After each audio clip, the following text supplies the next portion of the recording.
Hey, peace and prosperity to all American Aborigines. Chief Holidays in the building. Hiya, hiya. Hey, man, this is a open call to all warriors and warriorettes out there, man. We're gonna let a few people come in, man. Like I said, this is an open call to all the warriors out there, man. Just a little quick, um, and y'all know quick does probably be a few hours. So yeah, man. So shout out to everybody, man, who tuned in to this broadcast later. We definitely appreciate all the love, man. And broadcasting about a week, y'all. So when you guys don't see us, man, we grinding, man, we working on and off the field, these YouTube streets, man. So heard a word that I woke up thinking about this word, and I heard the Empresses talking about it the other day on the Silent Warrior show. So shout out to them, man. Shout out to the original Copper Empress Holbert.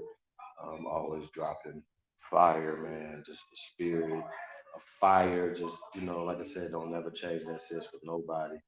You know, it's an authentic, original place. You know what I'm saying? So I think that's very important for us to always understand that too.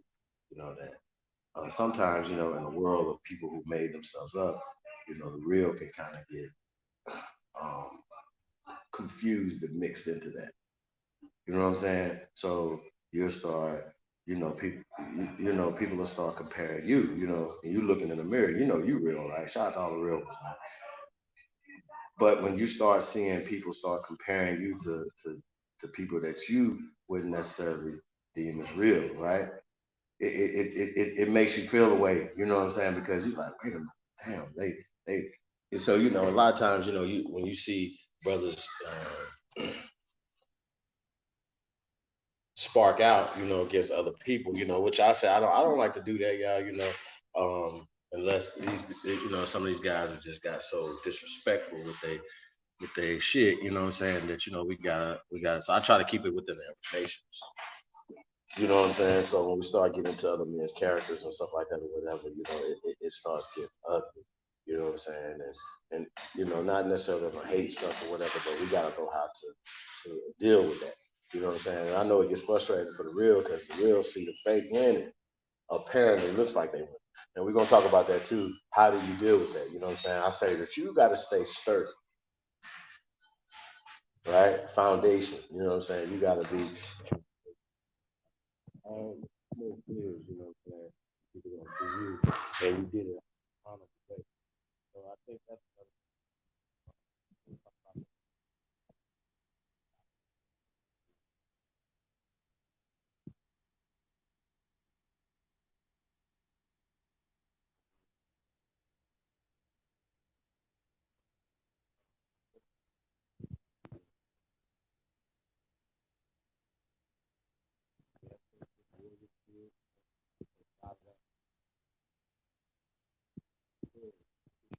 great history of great.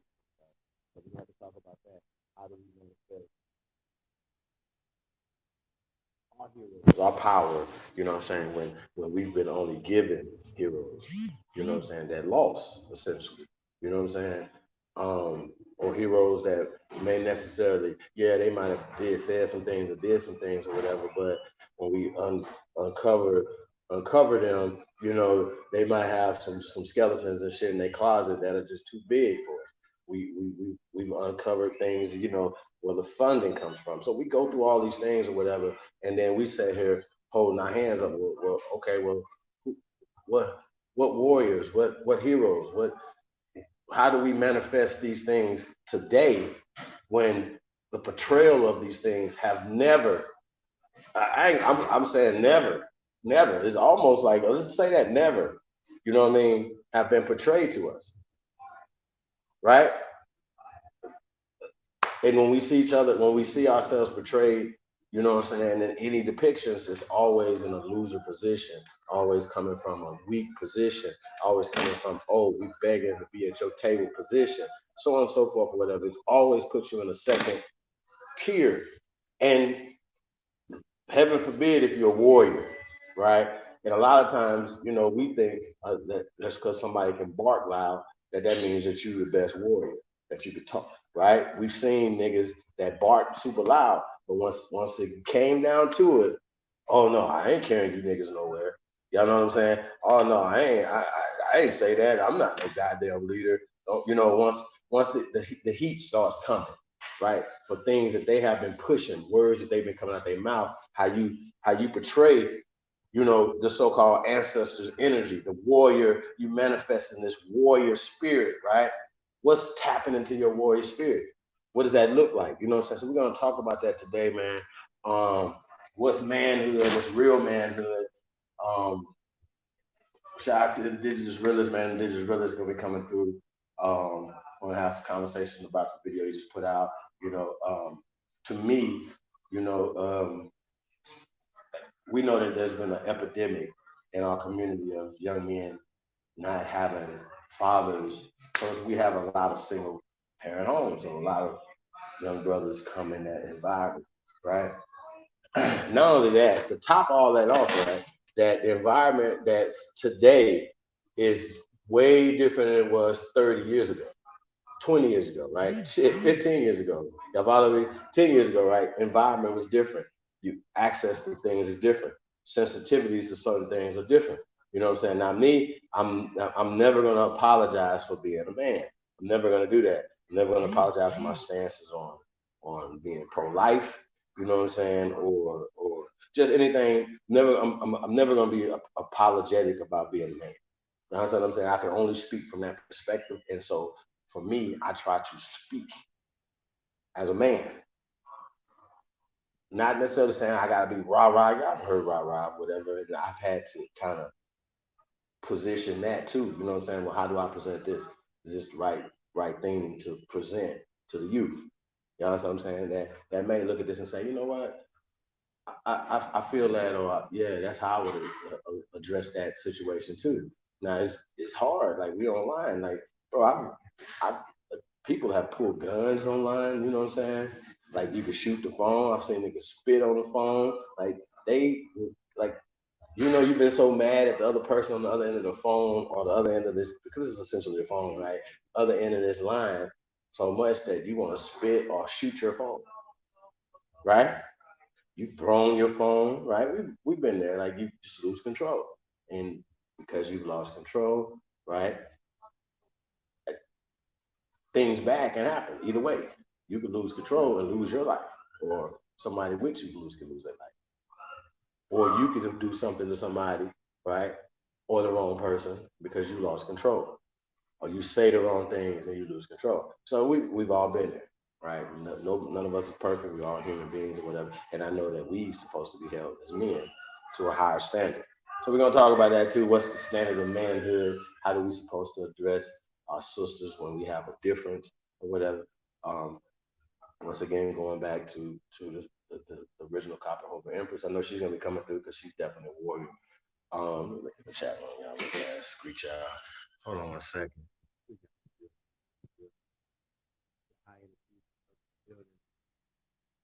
Theo, man, got one of the two warriors stepped in the building. Theo is in the building. Chief Asaru is in the building. RBG Tribal Truth Productions. Turtle Island Niji, Mike Prentice, Vixen 99, Mr. Dark Fly Brother 1, Miss Donette McCoy. Make sure I got everybody. Peace and love and prosperity to all the guys, man. We definitely appreciate you. We got the goddess, Miss Gretchen Helms, in the building. Peace, Empress. Thank you for coming through. We definitely appreciate everybody. Make sure I got everybody. J Rock, peace, guy. Tyrese Roscoe. Peace, man. If I've never met you guys before, man, please drop the city, represent your city, state that you're in, man, our great country. And if you're outside this country, man, represent the country, the city that you from, man. And I just do this, man, so we can know who we talking to, man. And you know, if I've never been through your state or your city or your country, we definitely coming through, man. I want to see it, man. I want, you know, now I got somebody there that I'm connected to. You know, I've never even wanted to go to Iowa or Nebraska, for instance, right? Now I got brothers up in Iowa and up in Nebraska, man. Shout out to Ace, man. Shout out to Nighthawk. You know what I'm saying? What's we got in the building, y'all? Eagle Hawk Condor. OCO, man. Miss Bethy Love is in the building. Peace and love. Ariel Rollins, Peace King. We got Miss Empress Copper Fox. This is the Empress of Britain, y'all. You know what I'm saying? So when I think about Britain, man, I think about this sister, man, and just the strength and the power and the passion that she brings, man.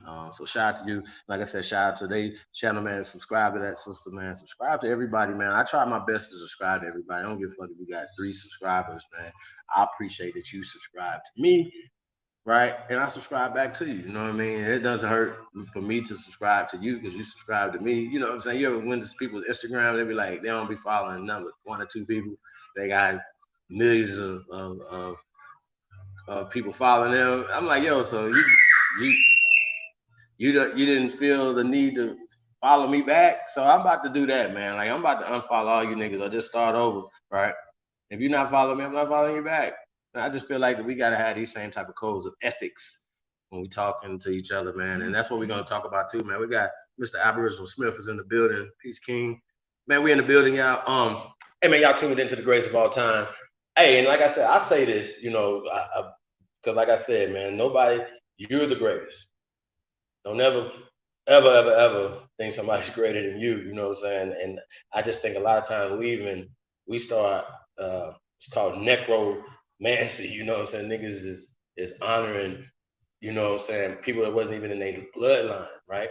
You know what I'm saying? So when we talk about warriors, we talking about, well, where does this sister Empress Copper Fox get that warrior spirit from? See, a lot of times you guys misconstrue the sister's passion or power, you know what I'm saying? Oh, she's running off, she's going in, whatever. Well, she's a warrior. It's a warrior spirit, you know what I'm saying, or whatever. So we got to learn the difference on that too. And we got to learn respect, y'all, on all ends. So we're gonna be talking about all that. You know, what's a warrior, man? We got King Ra in the building. We got the Empress Pete Parker's in the building. Peace, Empress. Boy, so I don't want to miss nobody, man. Empress Isha's in the building. Peace, Empress. So like I said, I want to get everybody's opinion on this whole thing, you know, tapping into your warrior spirit or whatever. What does that mean? To me, a warrior is humble. A warrior is so everything that a lot of times they say like most killers are quiet. You're not advertised. Oh man, I did this and I beat these bodies and stuff like that. I see niggas on Vlad TV talking about bodies. You weren't talking about. I don't even get into that, man. Like, yo, you don't get no stripes for killing your own people, man. Straight up, especially whatever you was doing, whatever the reasons was. Now, if you was protecting yourself and your fam, or whatever the case may be, I think that's honorable. But you don't get no stripes from that, man. I definitely wouldn't go on Vlad TV ever, and say some dumbass shit like that. So I think another thing, we got to be a little bit more responsible too. Shout out to Lord Jamal, like I said. So it's not like there's not a blueprint. Shout out to Trey D. Even when Trey D goes over there, whatever, he don't break the G code ever going over there. Like, don't snitch on it. He breaks it down sometimes for lames like Vlad that don't know nothing about this.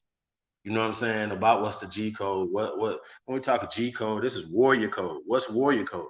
Warriors are to protect the community. So if you're in any organizations or whatever, go back to your lit. Last time I checked, your lit said that you were there to protect the community, not to terrorize the community, whatever. So you have a responsibility, you know what I'm saying, to the community. So these are things we're going to talk about. Who are our warriors? What does a warrior look like? Okay? So we're going to talk about these things. Got my brother Jaguar Omex is in the building, another warrior. Yeah, man, hold on, let me put the link in the chat room, y'all. We're just going to get to it. What else we got, man? I don't miss nobody. Make sure I get everybody, man. I definitely, like I said, man, I appreciate everybody that's in the building.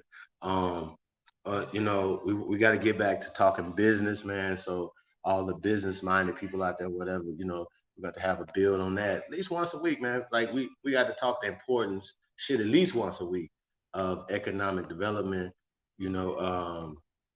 political, economic, political, social, economic, political, all work hand in hand. But we got to focus a little bit more on the economic side of it if we're going to build something I know people are like, oh, well, the fiat dollar, but donate to me. Like, come on, bro. Like, you right at this point right now, until you have something better that you bring to the table for the people, then we're gonna have to utilize what we got to utilize in this system that we all live in, pay our bills in, and everything else, until we can change the system or whatever to make that makes sense. You know what I'm saying? We're gonna have to work within this system, y'all. And that's the main thing, man. We got the original Nightwolf in the building. Man, we definitely appreciate everybody, man, tuned in. Sure, I got everybody. Um, yeah.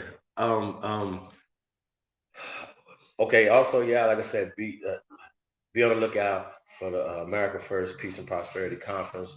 That's October 9th through the 12th. Like I said, the website, working on the website, working on all the different bells and whistles, man, for registration. But like I said, put that on your calendar, man. As far as friends and family members, things like that. This is going to be a festival, a gathering of all, and appreciation, man. You know what I'm saying? So we're going to be definitely giving our recognition.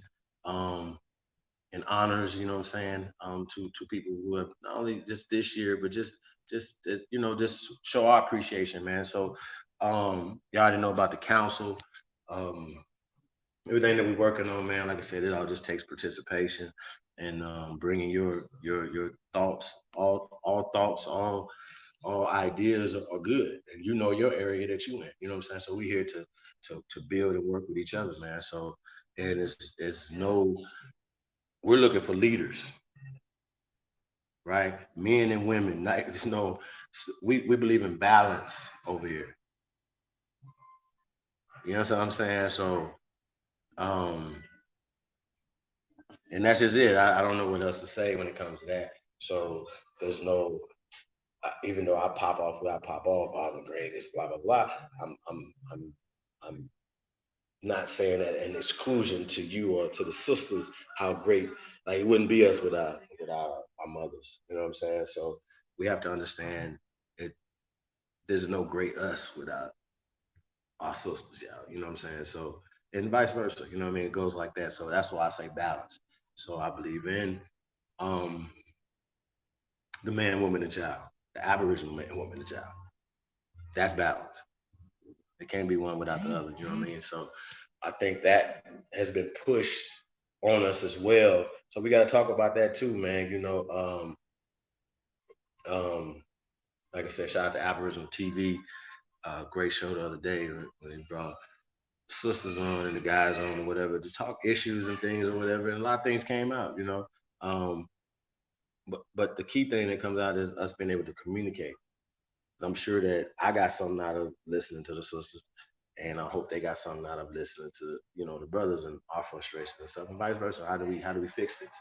What's the solutions to this? You know what I mean? So, brothers, how do we get our respect level back? Right? And Corey, I shout out to Corey Holcomb, man. I think Corey Holcomb is a dope comedian. And the way he put what he's pushing, right? His niche, you know what I'm saying? But it's so true, you know what I'm saying? And he works on, he comes from a jokey joke standpoint when he talks about, women being dependent. Those are the type of women that he like, you know what I'm saying? So it goes back to responsibility as a man.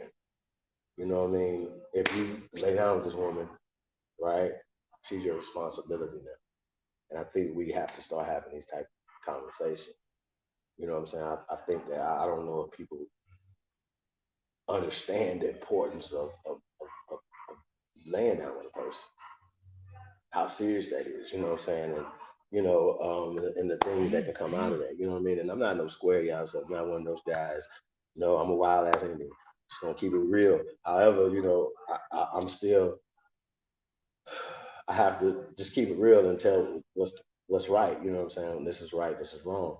So, yeah, man, like it gets weird because it's always funny to me. Like when people have problems with each other, I'm like, oh, you got a problem with your baby mama? I'm like, yeah, well, how many kids you got? Well, I got 4. Huh?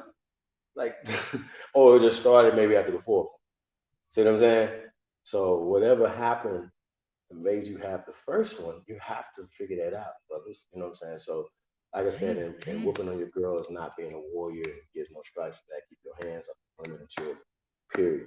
Women, keep your hands off man. I feel like these are the things. Oh, and also, I just remember even when I was, I was always been an Indian guy, but when I was just in, because it wasn't an Aboriginal community, so inside the Pan African community, an issue was going on, right, with how brothers is talking to the sisters. They were responding to the Cynthia G's and people like that, right? And and and a lot of times, you start having a disrespectful talk, right? So the brothers, man, I can't get disrespected. I'm like, brother, like it's a sister that just said something that you didn't like online, and you had to disrespect her by calling out her name, right? Now, even if it's a lot of sisters, right, who say, hey, man, I agree with that brother. She was acting like a bee, right? You as a man, it's still not a good look for you. So my whole thing was like, and even before this, just in real life, how we speak to one another in the streets. The worst, peace brother, peace king, right? Jack, if you can't say king or whatever, if you can't, let's just say humble yourself to that next brother, right? And that's why I do that in the chat room, man, because we're here to uplift each other. Peace, Empress, right?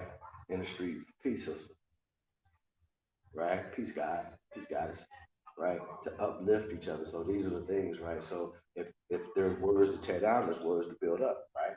So just the conversation, how that happens, right? So when these things happen, when the disagreements happen and you're passionate, she's passionate, whatever, you don't get into a position of disrespect. Fuck you, we've lost respect now, right?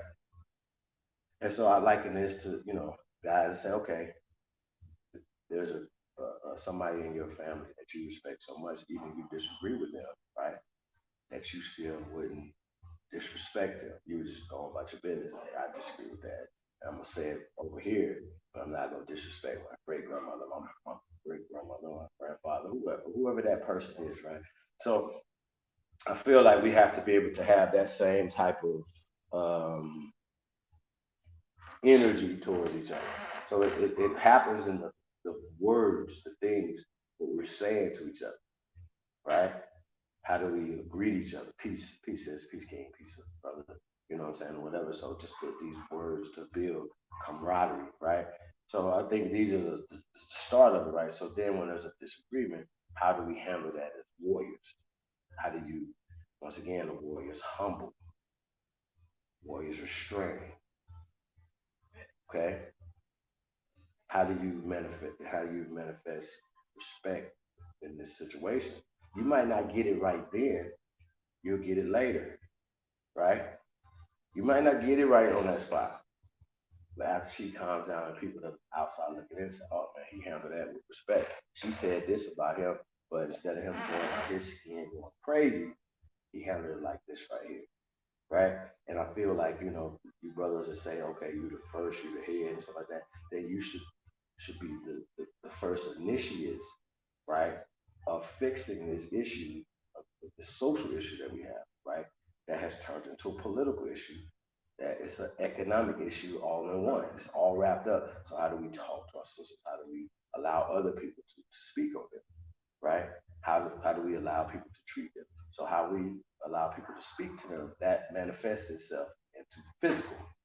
Okay. So when we're talking about manifesting or tapping into our warrior spirit, it's not all about just being rah, rah, rah, physical or whatever. It's a lot of aspects to that, right? It is a spiritual thing. It is a manifesting some ancestral things, right?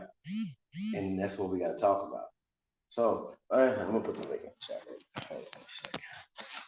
Peace and love to all the great ones tuned in, man. DOT, what it do, man? Chief Smoke. We got King Ethers in the building. Who else we got in the building? Yeah. Miss Julie Carey. Peace, love, honors, and respect to all on this rainy Louisiana afternoon. That's what's up, yeah. Shout out to Louisiana in the building. Who else we got in the building?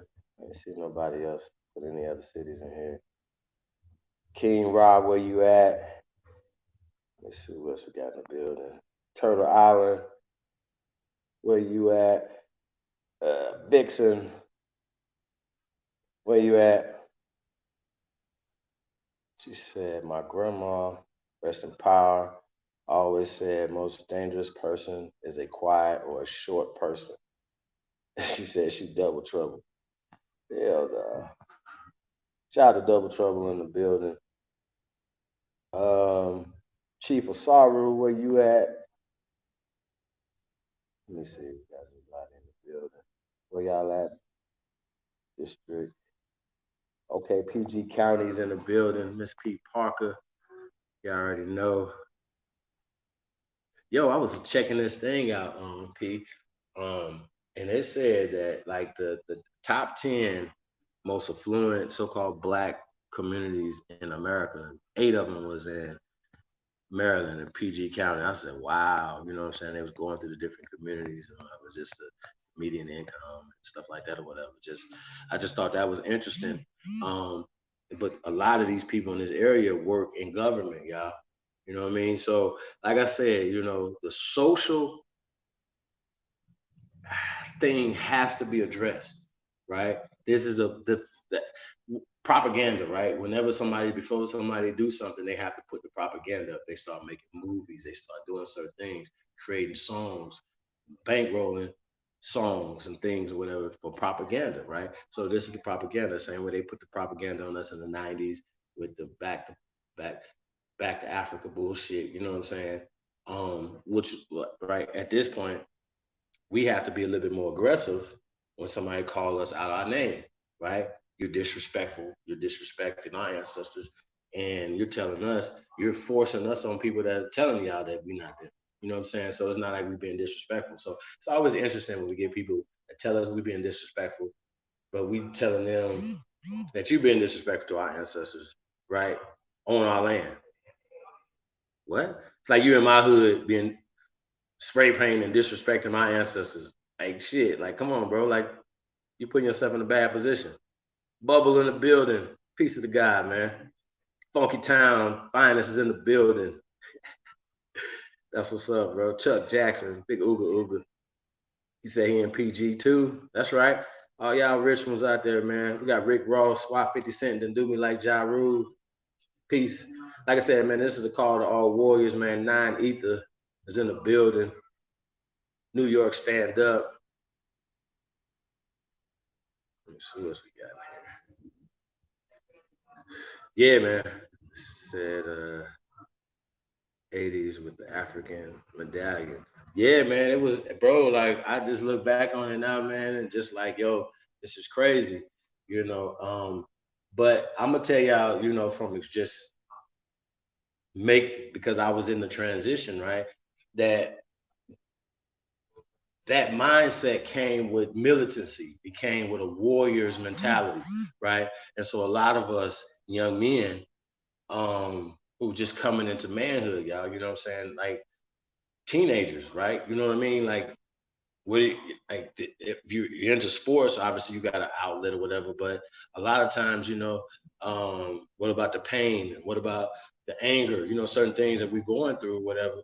You know, like y'all understand what I'm saying? So they tapped into that pain. They tapped into the anger that we felt, right? And I doing and at the same time they're indoctrinating us into the African stuff, right? So we identify, right, and even when we having a conversation with a lot of these brothers, they identify, let's just say black power, right, or just say our power, our people power, right, just power. Let's don't put a color on power, right? But they associate that with Africa. You understand what I'm saying? Well, that's not historically accurate. Historically, we were wild, untamable niggas. That's why I like nigga, because it's so militant. It's so right, you know what I'm saying? And a lot of things that we took from them, right? Mr. Hard ER. Like, who be talking like this? I heard Skip Bayless talking about that. Yeah, we should eradicate the word. Why? I think we should keep the words. You know what I'm saying? And to me, it shows the power, right? That we do have, and we got to get back to that. So these people taking our power and taking our warrior spirit and manipulating us to perpetuate pain to each other, right? Along with not being able to take care of a family without your wife having to go outside the house to work certain things or whatever, sending your children to daycare, whatever, you know what I'm saying? So it's just so many things. Mr. Tima Williams is in the building. Peace, Empress. We got Cherokee Outlet, Indigenous Aborigine. Peace and honor, Empress. Definitely appreciate everybody. Mississippi is in the building. Black Wolf, peace, God. Yeah, man. Let me put the link in the chat room, man. For all these, we got too many warriors in the building, man. We definitely want to hear you guys take on this, man, and how you guys feel, how we should be moving, as warriors. It's very important, man. That I think it's very important for us as men to always show the example of what manhood is supposed to be for these young. You know what I'm saying? And that's how we even deal with our sisters. So we're gonna talk about Snoop. What we already know he said it was wrong, whatever, but him coming back and saying, "Hey, that was wrong of me." Blah blah blah blah blah. I thought that was pretty dope. Because people do make mistakes, and he admitted he makes a mistake, and I feel like him taking that and flipping that to that way. Hey, man, I made a mistake. I was emotional. So we gotta talk about that. Um, so I don't take it from nothing like, oh, what's all the conspiracy theories? Oh, these like anything that we do sometimes it's always gotta have ulterior motives or whatever. It just makes us look so crazy, y'all, like for real. You know what I'm saying? Just want to keep that real. So yeah, man, the links in the chat room, man. Calling all warriors. We got original intellect in the building. Said peace in the chat. Peace, my brother. Aboriginal powers in the building, man. Peace of God. Links in the chat room, y'all. Let's get it in. We're talking about warrior, man. Tapping into the warrior spirit. What does that look like, man? Like I said, man. People always telling us, man. You guys lost. They took this and they did this. And I'm like, what are you talking about? Like we're not on our land, and that we're still not fighting. But that's a defeated mindset to me. You know what I'm saying? It would be different if I gave up like you, right? But we haven't given up. That's the difference between us and some of these other dominated ass niggas that continue or in the space. You know what I'm saying? So we're gonna have to talk about this, man. We're gonna have to get it in. Peace of the God, man. Warrior number 1 is in the building. What's up, bro? Funky Town, what it do, brother? What's happening now? You already know, man. How you feeling, man? Hey, man, I'm alive, bro. That's the best thing Yeah, I can say. you already know. Yeah.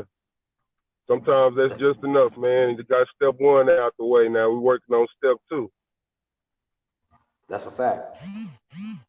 Yes, sir. So when you hear the term warrior, right? What Yes, comes to sir. your mind? Like when you hear warrior, what comes to your mind? What's the first association with the word warrior?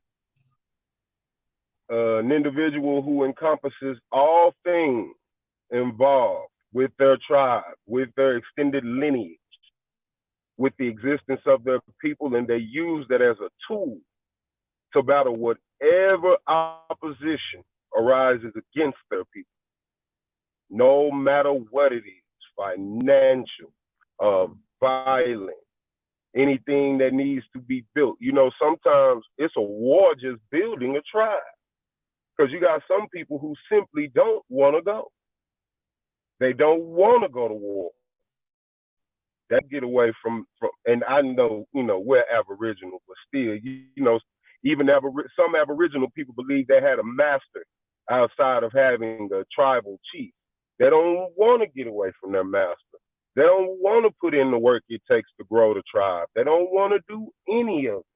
Sometimes that's a war. Anything that opposes your team, that's a war. And an individual who is mentally, physically, and spiritually geared to fight that battle, to fight against that which opposes them, that's a warrior, an individual who will stand strong, period. They are not going to waver. They're steadfast in those things that make you certified as a warrior.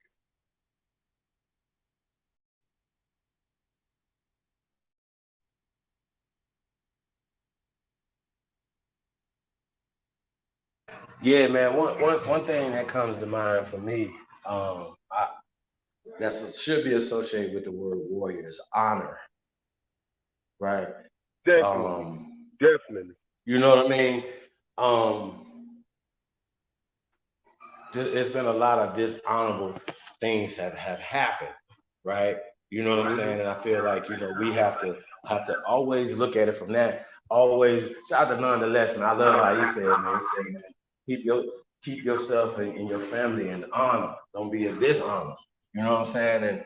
And that's what it's really about, man. A warrior is always honorable. For me, man, I tap into a lot of the ancient warriors. You know what I'm saying? The Chief Tuscaloosa. Right. The John Horses.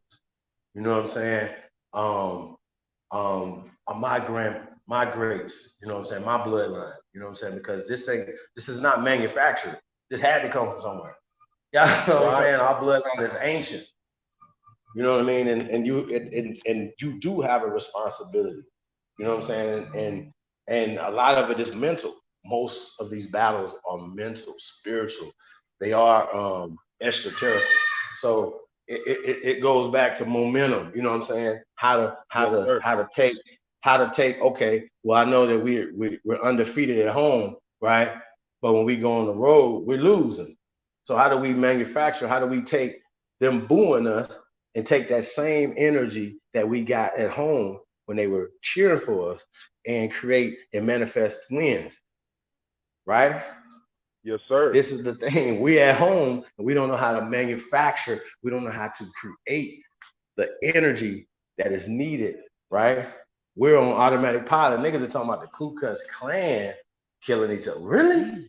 Like, come on, bro. Like that's the craziest shit ever. Like, bro, like we laughing at that. Like, so nigga, that's like some Mississippi burning shit.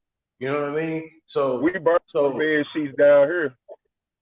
Man, come on, bro. Like, that is crazy, man. Like, I'm from the bottom. Like I said, I'm from the mud. So you niggas can't tell me nothing. Nigga be talking like, come on, bro. Like, please go ahead on. You can't tell me nothing about no white folks. But you know what? Like how people say. Like, I actually seen colored and white fountains. I don't know if you have. I have. And like, I'm like, yo, they right next to each other. They both raggedy and rusty as motherfucker. They ain't never take it down. At the police station downtown, the old police station, they still got the colored and white signs up. They real prideful in that. Man, I'm asking fools, when y'all going home? Them fools should have got deported back in the days. As soon as they caught their ass with word, bro. Like, yeah, word. You niggas should have got deported. Straight up. But bro. you know something? Like, I'm just keeping it real. You know something? That goes back to what you said about the whole Snoop Dogg thing.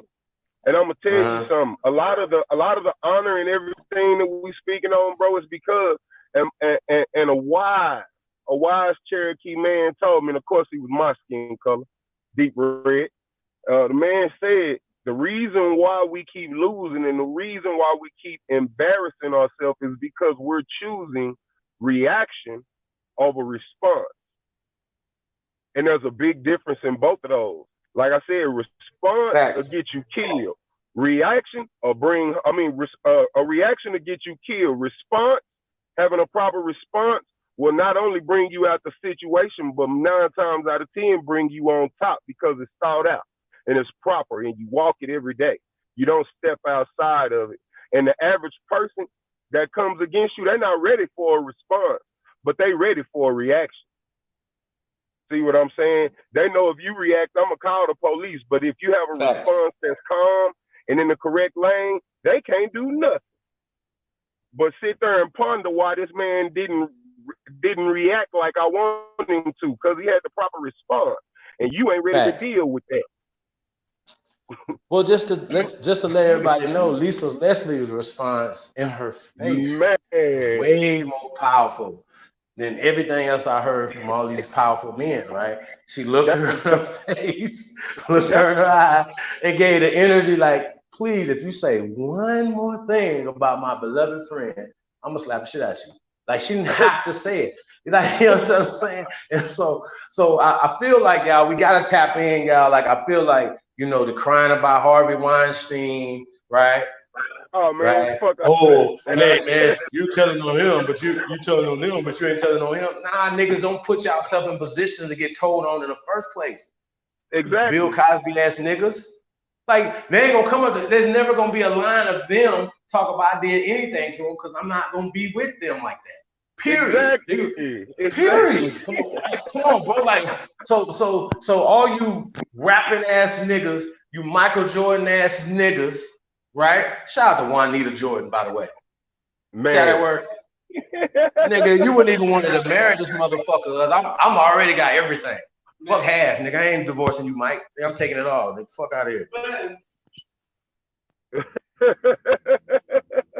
Hey, that's a lesson to you, sister. Y'all tell that nigga, nah, nigga, it's better for me to stay with your punk ass. And you can go do whatever you doing, nigga. I'm not taking half. I want it all. You ain't about to go get the other half to Becky, nigga. Goofy ass niggas. Because that's where he would have been. That's what Mike would have went next. He would have went to Becky. He would have got. He showing up when he got him a Peckerwood, man. That's what niggas love to do.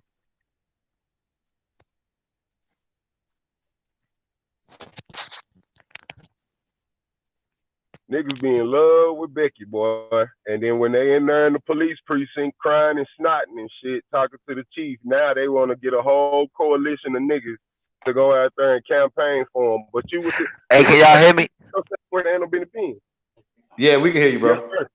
Yes, sir.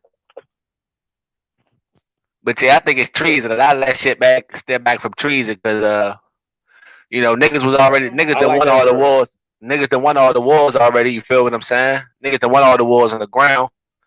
So like I say, a warrior is a nigga that, you know, a nigga that ain't about no treason. That's a lot of shit that get us fucked up out here because, you know, niggas want to start telling on each other and shit. The art of betrayal used as a weapon. Treason. Fact. Treason.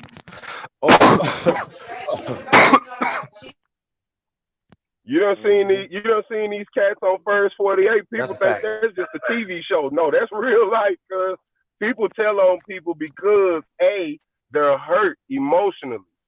B, they feel left alone. That's an emotion. C, they don't go through all that time because they scared and they fearful of the inside because of what a weak nigga told them. That's emotion. People stand down against the feds when they come to reservations in Indian territory because they're scary. That's emotion. So they're willing to betray or commit treason against their own tribe and give up their land, give up their property, give up those elements of survival. And those individuals deserve to be hung at the gallows. Facts. I mean, let me ask you a question though, right? Like when we talk about that, what's the like, you know, like I've heard people cancel Kanye West, right, for making the comments that he made about slavery, right? But I've never heard of nobody talk about canceling. I never heard about nobody talking about canceling Oprah Winfrey. And I'm just using Oprah, like I said, yeah, I'm an Oprah Winfrey fan, y'all. I'm just, for full disclosure, I'm just letting y'all know. Yeah, like yeah, like if I was her man, if I was her young man that she had, I would be like, Oprah, I'm a behind the scenes guy, you know, whatever. But yeah, y'all see a whole different Oprah running around this motherfucker. I'm telling y'all, like I did it. Telling y'all, hey, I'm just telling y'all like it is. So a lot of times, you know, I don't want to hear, oh well, well, you know, she got molested when she was little. Okay, well, that's be something that she should be trying to help stop in our community. Yeah, You know what I'm saying? yeah. And so this woman hasn't been in our so-called community. Since '84. Since '84. I don't really know nothing about Oprah, for real, for real. Oh, I do. Since '84. I remember being a little nigga sitting in my mama room, go outside to play. I'm at home suspended from school. You know what I'm saying? As a young dude, or even started school Expose yet, the and this big is the six. show that song. That's why I tell people, I don't know why Right. you cry for not being for the black man. I never spoke out for the black man, not one time. She let you know. She don't even have to say black. She don't even have to say black. Right I is mean, right, I wrong think is she- wrong. Let's just be I on think that. she- I'm not about to, nigga. If you a piece of shit, you taking women out here, especially you a nigga like Harvey Weinstein, and like, come on, bro. Like, you got too much money.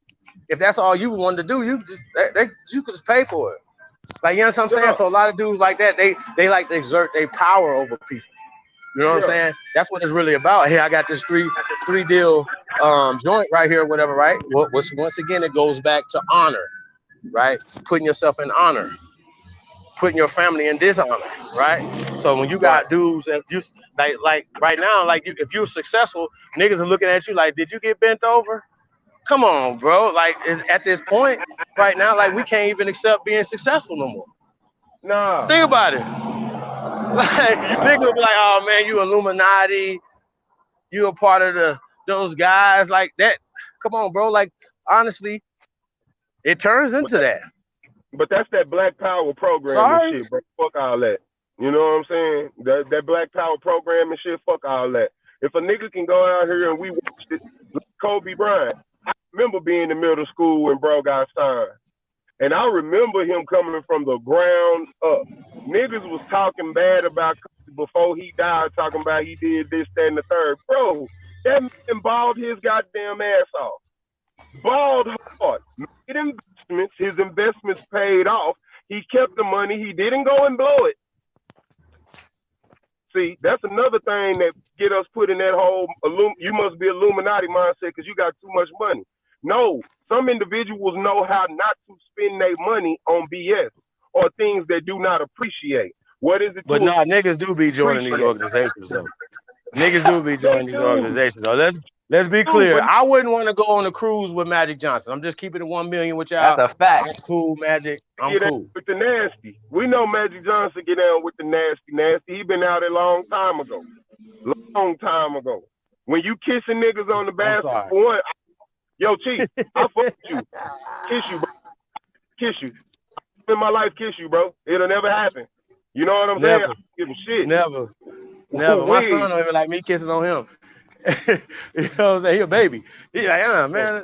You know what I'm saying? But you know, man, I was like, man, I'm gonna kiss you forever. I don't care about none of that. But anyway, so it goes back to Indigenous Realist, man. If you're around, brother, please come on here. Because I gotta ask the brothers this, because I didn't catch this. I actually seen this video, Ab Pow. I actually seen this video, right?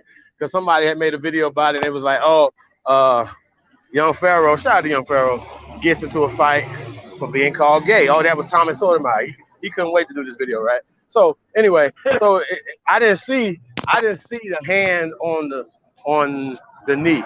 Now let me ask y'all a question: do we allow other men to put their hands on our knees, brother? Fuck no. Okay. So Indigenous Realist is back in the building right now, right? So Indigenous Realist has pointed something out because I'm not paying that much close attention. I'm not zooming in on hands on the knee or whatever, right? So Indigenous Realist feels like that the gay man that was a host of this show, right, that he was a part of, tried him. Do y'all feel that he tried him? Damn. Yeah. Oh man. But hold on. So let me ask you a question though, right? So if you had got cool with dude, right? You had did a couple shows, y'all may have had lunch because you comfortable. We all comfortable as men in our skin, right? Right. And is it possible that when he tried him and he put his hands on this thing, because he's young, because Young Pharaoh's young, right? I'm just throwing something out there, that he's young, that he didn't feel like, he felt like, well, if I act homophobic or if I act a certain way, it's gonna make him seem like he's homophobic. Like, I'm asking y'all that question. You know what I'm saying? Like, is it possible? Because if you've never been tried before, when somebody try you, you don't necessarily know. Like my reflexes would have been an elbow. Like, you know what I'm saying? Like a stiff arm, like nigga out of OJ Simpson his ass up in that bitch. Like, When you try to catch that nigga or something? You know, nah, but he put his hands on his knee. it's a loin region. You know, that's a loin region. Yeah. Don't do that. Don't yeah, do no, that. like, and Pharaoh wouldn't allow straight men sitting on a couch together to put their hands on his knee like that. So he was wrong on that. But I'm saying because he didn't know how to handle it, so to speak. You know what I mean? Like me, I wouldn't have been sitting there with my nuts all tight either. But I'd have been sitting between the straight girl and maybe the girl he actually got into a fight with. That's just me. I'd have been shooting my shot for the threesome with them. Like, you know what I'm saying? Like, I wouldn't have like, sis, don't play that. I'm the alpha in this bitch. I'm the only alpha in this thing right here. I'm just telling y'all, like, because I'm ignorant. So that's just me, y'all. I'm just keeping it real. I'm ignorant. So that'd have been wasted energy because I don't have that type of energy with women. Like, I'm not about to fight you. Sister, come on, sis. But I'm not getting groped either by motherfucking Carlton right here either. Motherfucker, like, yeah, we cool, but don't test me. Hey, Big Chief. Yes, sir. As men, when we approve of things that another man do, we dap, shake hands, or we pat that other person on the back, nudge him on the arm. What we don't do is reach anywhere in the man's loin region, and you touch a man's ass. You do that. Period. And if you do it, you trust me. You trust me. So another nigga's arm should never be around your waist ever. One goddamn time in life. Excuse my language.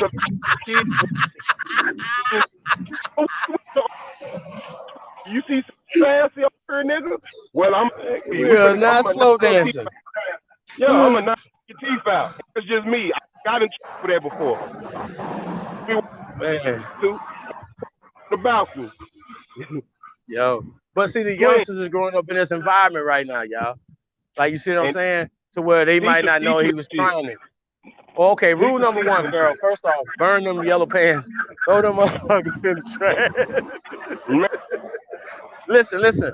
There's certain things that say, hey, try me. Yellow pants, I feel like telling motherfuckers, you might need to try this nigga right here. Booger green, Solarian blue, all these colors are those in the world. Oh my God. I'm sorry. Hey, I'm sorry, y'all. But this is all about being a warrior, y'all. Like, there ain't no bird ashes over here. Like, straight up, we'd have eradicated all them motherfuckers. I'm sorry. Fuck Can that. I keep it gangster? I'm just in that whole Atlanta shit. I got caught up in that whole Atlanta shit when Dro them and T.I. them and D4L was about stupid fruity colors and had niggas Marv and Winkle and Seaweed and and all these. Nigga was shit too, but I had the look I was getting and the energy that I was feeling because if you're an alpha man, you know when another alpha man does not approve of your non-alphaism. And if you are alpha man, you gotta walk in that all the time. Them was not alpha colors, bro. Like when Dipset had niggas out here wearing the pink, we wasn't right. We wasn't, whoever wore that pink, just like we wasn't right for that. We wasn't right. That's not an alpha color. That does not present an alpha energy, not just to people who looking at you, but for your inner self. It doesn't produce but if you have alphas, that means that you have betas, right? Right. And you look real bad with some mauve pants on. You look real. Hey man, I was a Prince fan, y'all. So I got for full disclosure, y'all. But if Prince came out today, right? I'm telling y'all, cause like we didn't know. I didn't have a clue, y'all. I promise. Like I just maybe a year or two ago, I watched Breaking with Turbo and Ozone. Y'all remember them gay ass niggas? Them niggas was gay as fuck. I'm sorry, but I didn't see that because I'm young. I'm a little boy. I don't know nothing about this. You know what I'm saying? Like the indoctrination, the feminization of us. I'm telling y'all, it's real. Like, hey, shout out to Irritated Genie, man. It's one of my favorite Pan-Africans because one, he walked the talk for real, for real. He pushed a line that none of them push. He walking, right? I fucks with that. He's over on the continent. He's making shit happen or whatever. I respect that. So, and then, you know what I'm saying? I respect that. I really do. But when you go in and you looking at some of the series of the things that he's done, the feminization of young black males, that's real. Yeah, very much so. This is a real thing. And a lot of it is it's all about the spirit. Like, okay, well,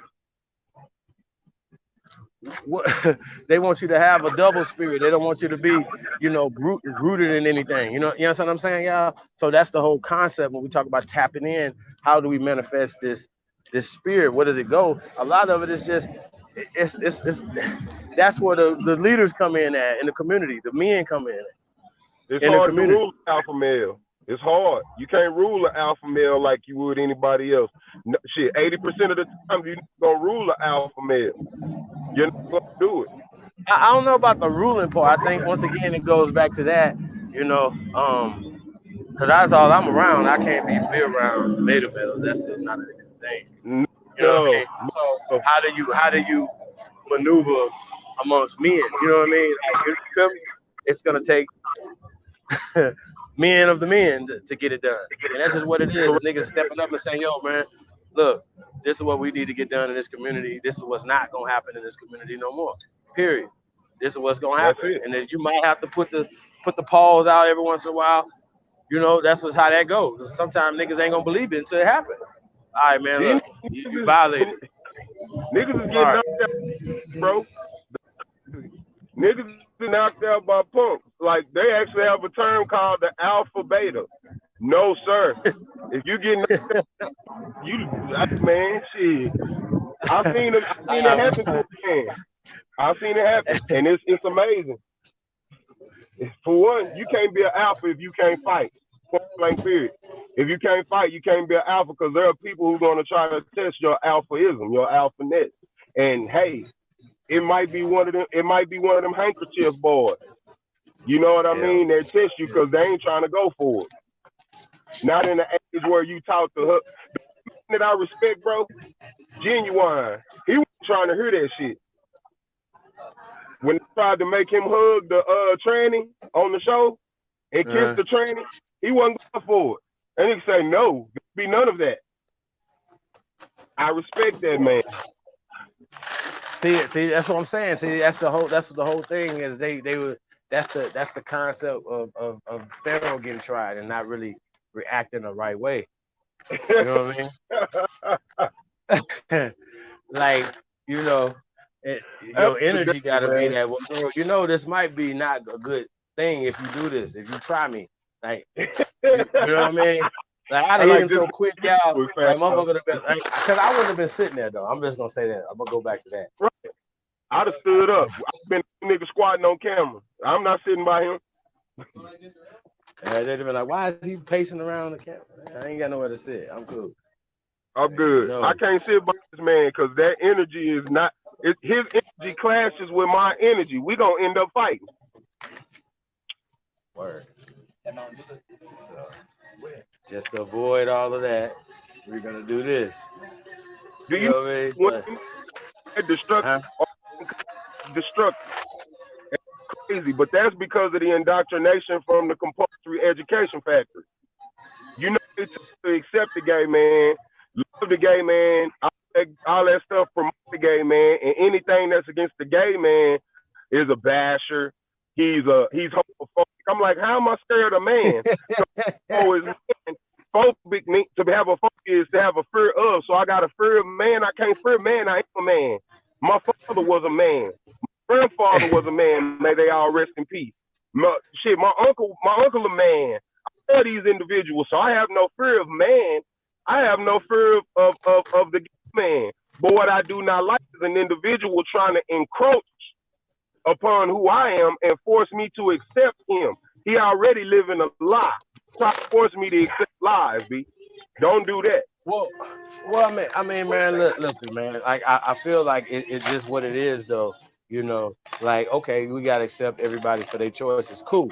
Now we're being persecuted, right? For not even just being alpha males, but just being males, right? Being straight. That just say, okay, this is how I feel. Yeah, like, um, and now this whole Me Too movement and all this other stuff or whatever. Like I said, man. Now, ain't nobody thought about this. What if Harvey Weinstein win? Boy. These niggas gonna go to war. Think about It's gonna be Donald Trump's all over the land, bro. It's gonna be a lot of grab them in the pussy individuals. I guarantee you, bro. It's gonna blow up. It's gonna be way different out here, and individuals gonna use it as a case reference in court when they get called on it. I mean, I just don't understand, man. Like, But Chief, and the people that are really victimizing people that are really doing stuff to people, though, I think, But Chief, I think that gets lost in this too, though. Yeah, bro. The casting couch been around since the 1920s. There's no reason. Like, I get a lot of beef behind the Bill Cosby thing, because hell no, I don't believe it. Because this man is married. He been talking about Camille since 1963. Fuck are you doing in his room at 2:30, 3:30 in the morning? You went to go get some. That's what you did. You went up there for that because you came to Hollywood. You wasn't going home empty-handed. And that man, hey, whether he did or didn't, whether he had sex with him, whether he didn't, you know what you went up there for, fam. And if he had sex with you, that man is guilty probably of giving you them pills. But if you woke up with nothing throbbing beneath you and your ain't lit, that did not have sex with you, that man did not rape you, and that's lies. And some individuals recanted, and a lot of them individual stories got chopped up. This last man-looking chick that went in, man, that lady looked like a man named Bartholomew. Bill Cosby done had some of the best women in the game. What do you mean that he raped, he took advantage of you or raped you or whatever? I just believe it, and I'll never run with it. Well, I mean, I wasn't there, so I go with that. I still, like, if we're not there, like, we can't really speak on, That what I'm saying? I just stand on that part. However, no, man, I mean, like, man, that I had secret recordings of Harvey the Mike Weinstein Tyson thing, about that. Tyson thing, for instance, right? Like, Right. that right there. You can pay for it. Yeah, that's a, like, You got, I want to see, like, you Mike go back and get his conviction overturned or something. You know what I'm saying? Yeah. And like I said, I don't believe in nobody. I feel like once you get caught victimizing somebody or something, that the ultimate thing should happen to you, because once again, that's destroying our society. Well, Okay? he was Now you, a for it and he did it. We can even be comfortable trying to raise the children in the community. You understand what I'm saying? Like, Right. And I'm gonna be honest with y'all, like, you don't know people, you don't know their intentions, if they molesters and stuff like that. So you always gotta be protective of your children. But I'm protective of all children. You understand my point? Like, Every last one. Yeah, anybody. You gotta look out for them. So That's right. Man, it really do. It goes back to that That's the tribe raising the tribe right there. Village raising the village. That's what that example is. Yeah, it's rough though. But Chief, What you say? you know what, Chief? Mike admitted that his guilty part in it was he did not pay her. That was somebody who he was laying with that he was supposed to give bread to. He didn't give her the money that she wanted, and he didn't walk her downstairs and all this other stuff, which the girl said herself. See, rape can be taken many different ways. Yeah, they got a legal definition, but the judge can take it however they want to. And when you get in that courtroom, it's ugly, man. It's ugly because all eyes are on you as the predator. And Mike got, hey, man, Hey man, I don't think I gotta tell nobody. You know, Mike Tyson got a dominating ass presence, man. Niggas is scared of Mike. And so if somebody say something like that, like the guy said, I could see how she took it as that. Because he has a dominating presence. He puts fear in the heart of many. When you're on TV talking about you eat niggas' kids and all this, that, and the third, you'll bang somebody in the butt and make them love it and all this, that, and the third. Yeah, man, you look like that to people, bro. You want to turn nigga heart out and eat it for lunch, you look like that, bro. And that just did not play well in court for him.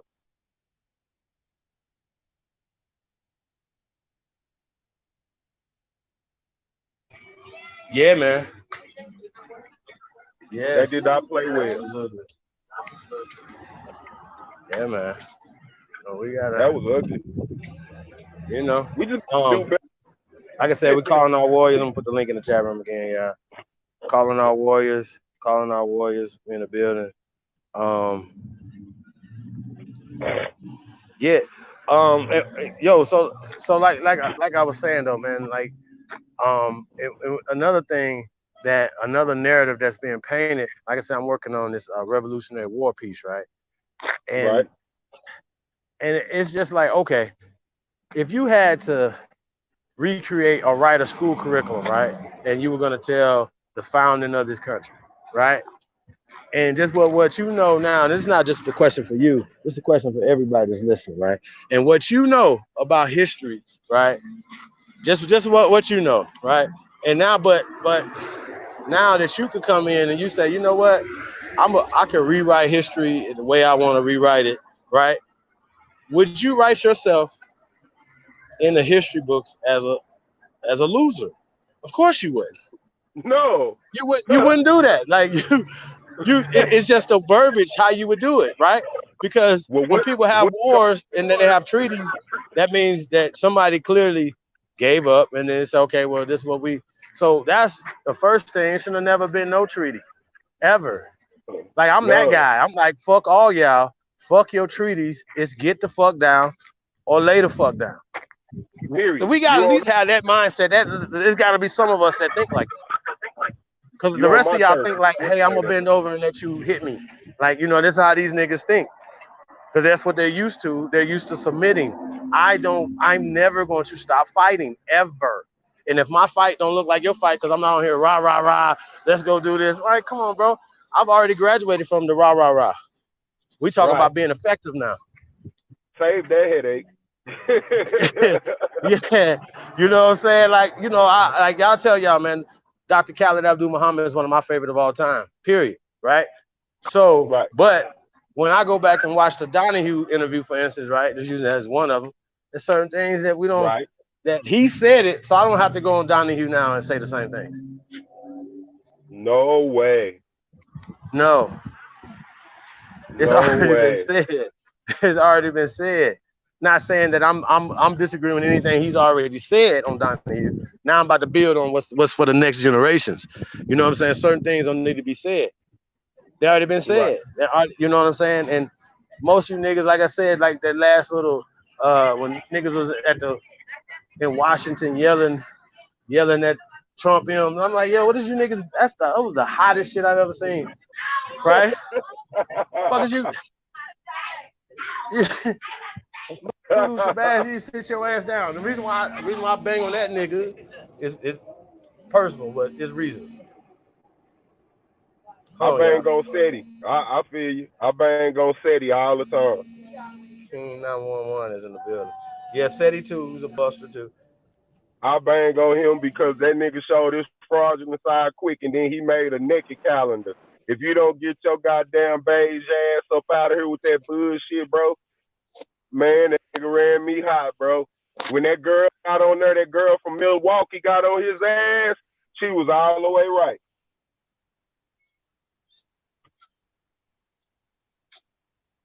I was so happy to hear her say that. That nigga, and I ain't gonna lie, I ain't got no problem with calling a man my hero if he doing something that's hero-esque.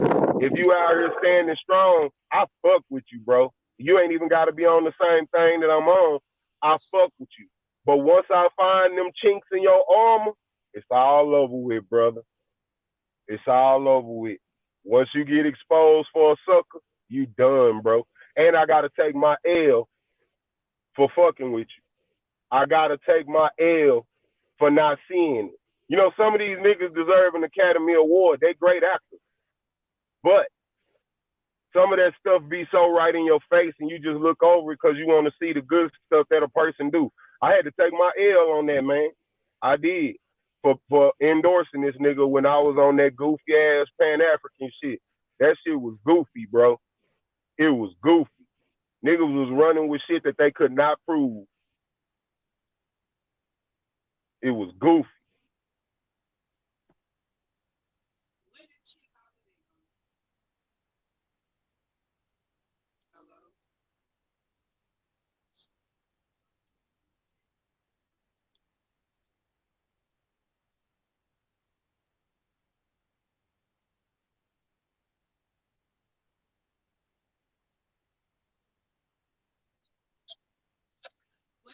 Holiday.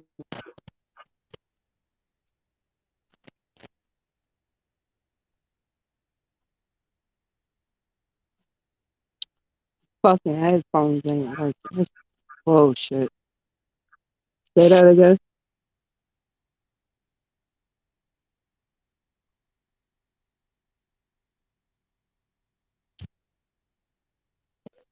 Shit.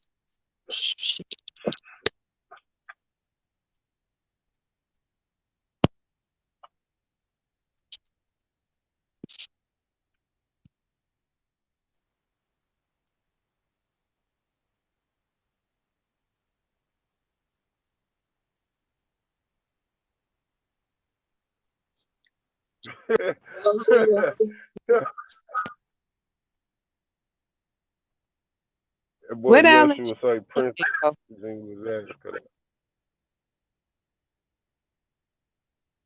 I couldn't hear the sister. I'm sorry. I said, where did Chief Holiday go? Oh, he's still in the building because we still in the building. He ain't in here no more. His avatar is gone. Trust me, he'll be there. You go. He'll keep coming back. Hello, Chief Yeah, I'm Holiday. back in here. Peace. How you been? How you? I'm great. About yourself, sis? What, you was sick or something? Huh? What, you was sick or something? When I was what? Now you broke up. I said, were you sick? Yeah, every time you She say said, that last word, you break up. She said, "Was you sick or something?" Nah, man. Just been grinding. Y'all been working. Yeah, man. Shout out to my brother from another mother, Sword of the Truth, aka Executive Sessions, man. Yeah, man. Ahead. Yeah, man. Peace to everybody, man. Like we in the building. Now, man, like it just been, shit. We done put in so much. We done said so much, man. So we gotta start manifesting some of the things that we've been saying. So that's what we on. Right. That's a good Double. thing. You know what I'm saying?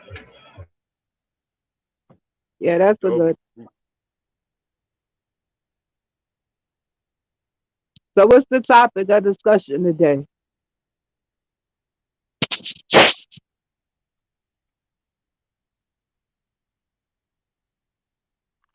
Chief, what's the topic of discussion today?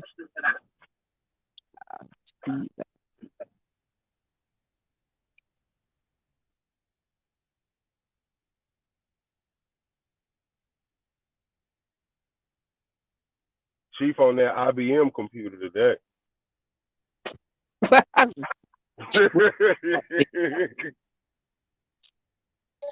Nah, I'm here, y'all. I'm out and about. So no, we having a conversation about tapping into your warrior spirit. What that looked like. Even coming from a sister like yourself. You go by King 911, and so you know tapping into your warrior spirit, but the masculine side of it. So you definitely be a perfect person to add your energy into this conversation. You know, I think a lot of times, we have as men, I don't think that the warrior spirit has been displayed enough, and so our sisters have to take on that role of being warriors. So, we just want to talk about the whole thing, from the tapping into that. What does it look like, and how can we, you know, manifest the energy in a better way than we've been manifesting it since? That's all we're saying. What does that look like? Well, trying to make warrior spirit in a better way would be something like what Jay-Z doing, but just doing it for your own. He's strictly corporate right now. He started off street, but he's strictly corporate right now. And his rhyme behind the reason is you can't change it. I think it's KRS-One who said it. You start off on the outside, but if you don't find your way on the inside, you can't change nothing. Man. You can only fix the problem from within. But the thing about going to fix the problem inside is sometimes the grass just looks so much greener on that side that you forget what you came there for. That's I that. don't, I've Facts. always been, Well, we were talking about like the history that has been written, right?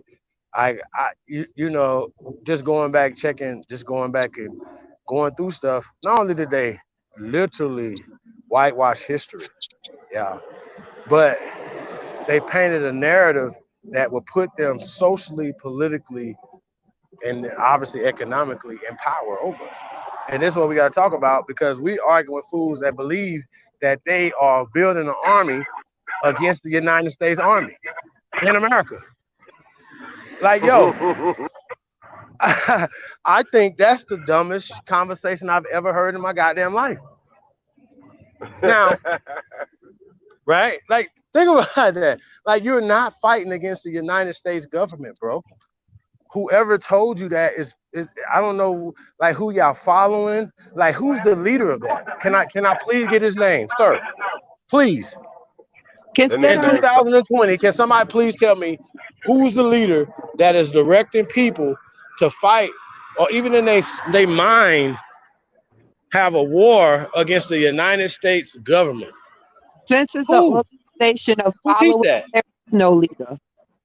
It's just an organization of followers. Right, but even in the organizations, though, no organization is teaching that. Now, it's an organization of followers. One is following the other word, and he following the other word, and they come to find out it's a circle. Okay, so they just assuming that's what it is. They assuming this. No leader there. It's all a whole bunch of So assumptions. they feel like the reason why they won't do anything because they don't have airplanes, battleships, tanks, shit like that, right? Well, guess what? Those things are here to protect us and our interests and our land from people not being able to come over here and do what they want to do to us. I think that's a great thing. I don't think that like I said this before. We have to relearn how to be Americans. Okay. Period. We have allowed immigrants to come here and become better Americans than us. And look in your town right now. They're building in your town. They've been building in your town for the past 70 years, and you haven't built shit in your town. Sorry. And people say, well, what's slavery? Slavery is going and bro, like man, I don't know about y'all, but having to go fill out an application, that's slavery to me. And That's like going and voluntarily signing up to be a slave. It's fucking. every day. So, what'd you say, sis? I said doing the job you hate is slavery. You say what about Jay-Z? That's that doing a job you hate is slavery. Yeah, I mean, regardless, if you got some happy slaves like Steven or whatever, you know what I'm saying? Like niggas was happy. Like that don't mean that you don't make you less of a slave. You know what I'm saying? And that's the concept. So how do we get out of this? Is that we have to reverse it. It ain't. I don't even like niggas when we be talking like people. They don't have no solutions to all the problems that they talk about all the time. They just pointing out more problems. They just talking. Man. Hey, how you doing? They just having a conversation or a pity party or whatever, and that's what it sounds like. And so, okay, well, I don't like having them conversations. What do we need to Nah. do? This is a waste of time. So Have you when we talking about building our own and building our own stuff, that's the first part about it. But guess what? We wanna wear couture, It's Louis, about Gucci, economics, man. Fendi. It's about economics. Create your own. And look, we so lame. Like, yo, bro, like I see these niggas wearing full Gucci suits now, and I'm like, yo, like y'all just gonna disrespect us no matter what, right? You didn't have nowhere else to go to spend your money or go to the Gucci store. that nigga Y'all Floyd understand what I'm saying? Like niggas is just like ain't no on code, so we shouldn't be on code either. I'm not buying none of them niggas shit. I'm not supporting you either. That's how that go. None. And guess what? When we talking about tapping in, this is why bad shit happened to you niggas. I'm telling you, the bad energy that y'all put out, the disrespect that y'all have for our sisters, right? The blatant disrespect that y'all have for the sisters, right? Because now y'all start popping. Now I want this type of hair, and I need this type of skin tone. Nigga, kill yourself tonight, nigga. That is the worst shit. Like, what about your mama? Meanwhile, when you go broke, nigga, that Shit bitch is gonna find crazy, yo. But sisters honor these niggas, respect and mink slide with these motherfuckers, bro. Like I don't. Hey, look. So like that. guess what? I got a right to say something. Me I got a personally, right to say something. like that. I don't know. So I was as showing men, I feel like we got a right to say shit that's not right in our community. Sorry, that's true. real shit. And so there's not enough warriors out there. You know, even when we talk about, and I ain't saying you gotta be out here kicking nobody's ass. None of that shit. That's not what we're talking about, y'all. Cause we know how to kick each other's ass. We don't know how to kick nobody else's ass. So what's the approach, Chief? What do you suggest as the approach? Economics.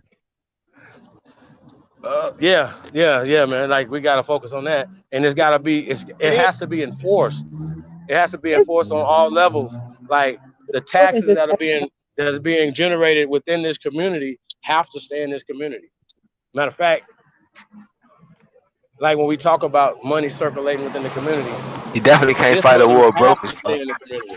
Yeah, But at the here same it is, time, incentives for this to stay in the community. we didn't have economic support. Since you keep breaking up. I said it takes more than just economic. We didn't have economic support. That shit ain't worked out either. They bombed them. Nah, but we nobody's gonna bomb us now. Nobody's bombing Chinatown.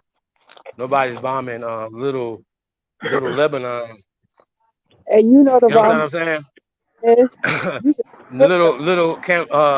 little Kenya. You know what I'm saying? Like ain't nobody bombing a big Nigeria Hey, yo. and Houston. Hey, yo. Do they own Houston? Do the Nigerians own Houston yet? Pretty much. Come on, y'all. all Like of I'm on them some other shit. I just want y'all to know I'm on some other shit. countries. They all from different Sorry. countries. Be deported. We can't be deported. We from here, so we pose a bigger threat if we economically move up. Right, but I'm saying though, Okay, so do you everybody. think? So you think So you basically you saying that, sweetheart? You saying that the U.S. government will bomb niggas if they start to come up economically? I'm saying they did it already. It's called the Civil War. They did it 4 Huh? times. Hold on. What? I'm saying, hold on. What? Excuse me. A lot of blacks came out of that war pretty wealthy. You feel what I'm saying? But a lot, So-called blacks or whatever you want to call them. a lot The lot, of Aboriginals. a lot of wealth was taken though. Say it again. A lot was killed, and a lot of their wealth was taken. right. So Yeah, and due to mass immigration, they was accepting all types of Greeks and all types of motherfuckers, Italians and that shit. They started gangbanging and shit for real. the biggest solution for the problem is for each one to go take a part of the puzzle and work at it from his own angle. Somebody take economics, somebody take land, somebody take education. Each person designate. You got to come at it from all corners. Coming at it from just one side, we're gonna always end up back at the beginning. Ah, the mafia. I like that. That was the mafia strategy. That's exactly what they did. The Black Hand went to be the American mafia within 102 years, bro. That's You fact. got With that's exactly what she said. not a one. It's not a one-sided problem. It's not one or either the other. We don't need just one thing. We need everything to make sure we really in the actual game to even have a chance of winning. Coming at it from just one side, all they got to do is knock that one side out and we done. Meanwhile, we come at it from all four corners, like the four horsemen or whatever name you want to give it. They knock one. As they knock down that one, people that's on the other three sides can go and help that one rebuild. Right. Yeah, I don't know about the they that not doing this and stopping us from doing this. We're the only people that's stopping each other from building. I think that that's just a mindset system. No matter who the they They're is, going to make me a believer. You got to make me a believer. Sorry, I don't no matter believe you, you know what? We are the and biggest I threat. dare you. Matter of fact, I wanted to even get into the intelligence of we need to be a little bit more intelligent and like the brother said, instead of reacting, be responsive. Matter of fact, be proactive to what we making other people react to what we're doing. Man. This is what we're doing right here. And if you're not with this, you are what was the word you said, brother? Treason. It's called treason. It's treasonous. I do not want to see Harriet Tubman with the Wakanda X on nothing. I don't want to see that. Right. I don't want to see that. That's I crazy know as how fuck. funny you niggas is. I'd rather just seen the Black Panther on the motherfucker doing the Wakanda thing. I don't want to see Harriet Tubman. She's worse than Harry Potter. You know what I'm saying? Like I don't like none of you niggas. I don't like none of you fake ass, slave ass niggas. They still pushing Al Sharpton, the oldest Crip keeper ever. Like they keep pushing this bitch in front of us like we care about what the fuck he talking about. Like I'm tired of y'all, man. Like everything that you niggas do is so dishonorable, so disrespectful, right? Sharpton is the U.S. When I confidential see you informant. niggas run up and down the basketball court, I see little niggas in tutus run up and down the basketball court, niggas in tutus run up and down the football court. You niggas suck, all y'all. Tom Brady got more balls than you niggas. And this is what I be talking about. Like, this is what I'm saying. And then look, you would think that, like, now, Antonio Brown, you do be wilding out. I gotta say that. Bro, get your money, stop playing around, man.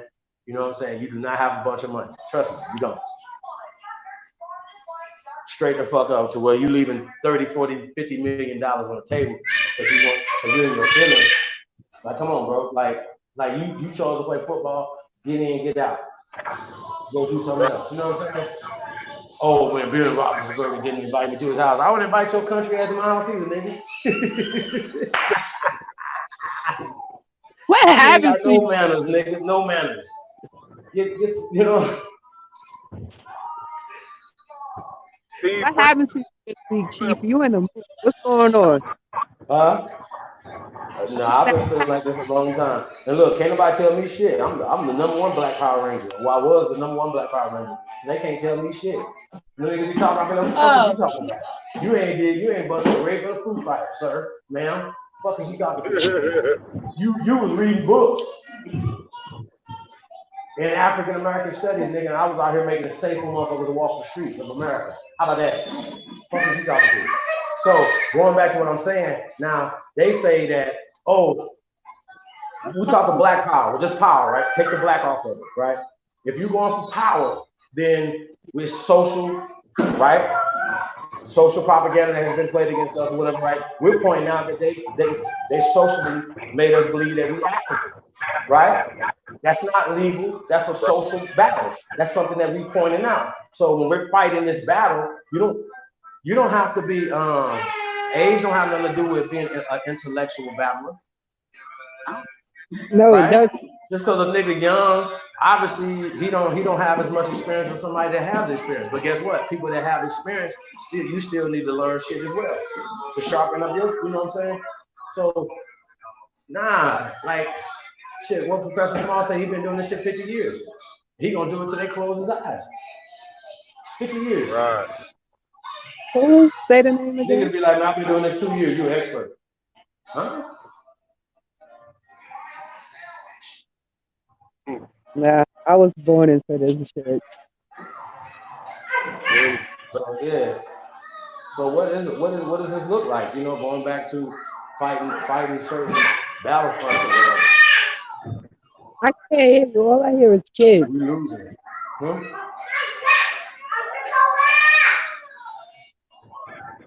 Did he stop beat your ass? Little nigga tough. Huh?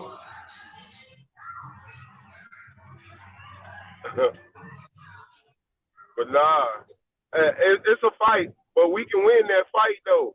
And all we got to do is keep it subtle. We tend to spend more time arguing and fighting with each other as a people than we spend actually combating the common enemy. Because anything that's against us is our common enemy. No matter what you believe in, Africa, the native, whatever, you still have the same common enemy. And that's the people who invaded Japan and won't go home. I always break it down to this. If a nigga break in my house, he got to get the fuck up out of there. I don't care if he walk out, run out, and get carried out, because I sure got that thing on me. But he got to get out of there. We the only people who allow the person to break in our house not only to stay in there, but to make up his bed and go in the kitchen and cook up our food. What type of shit is that? We too comfortable with being ran.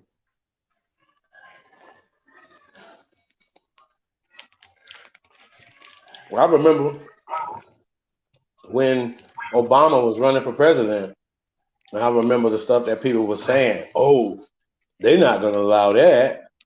They're gonna kill him when he get in office. I'm like, yo, nigga, didn't you just get hit 9 times, nigga? He not even an American. Of course he can take off. He's a Kenyan. People don't know what politics are. That's a corporation. Anybody can be any color can be the corporate president of McDonald's, as long as he got the same thing in his mind as the people who own McDonald's.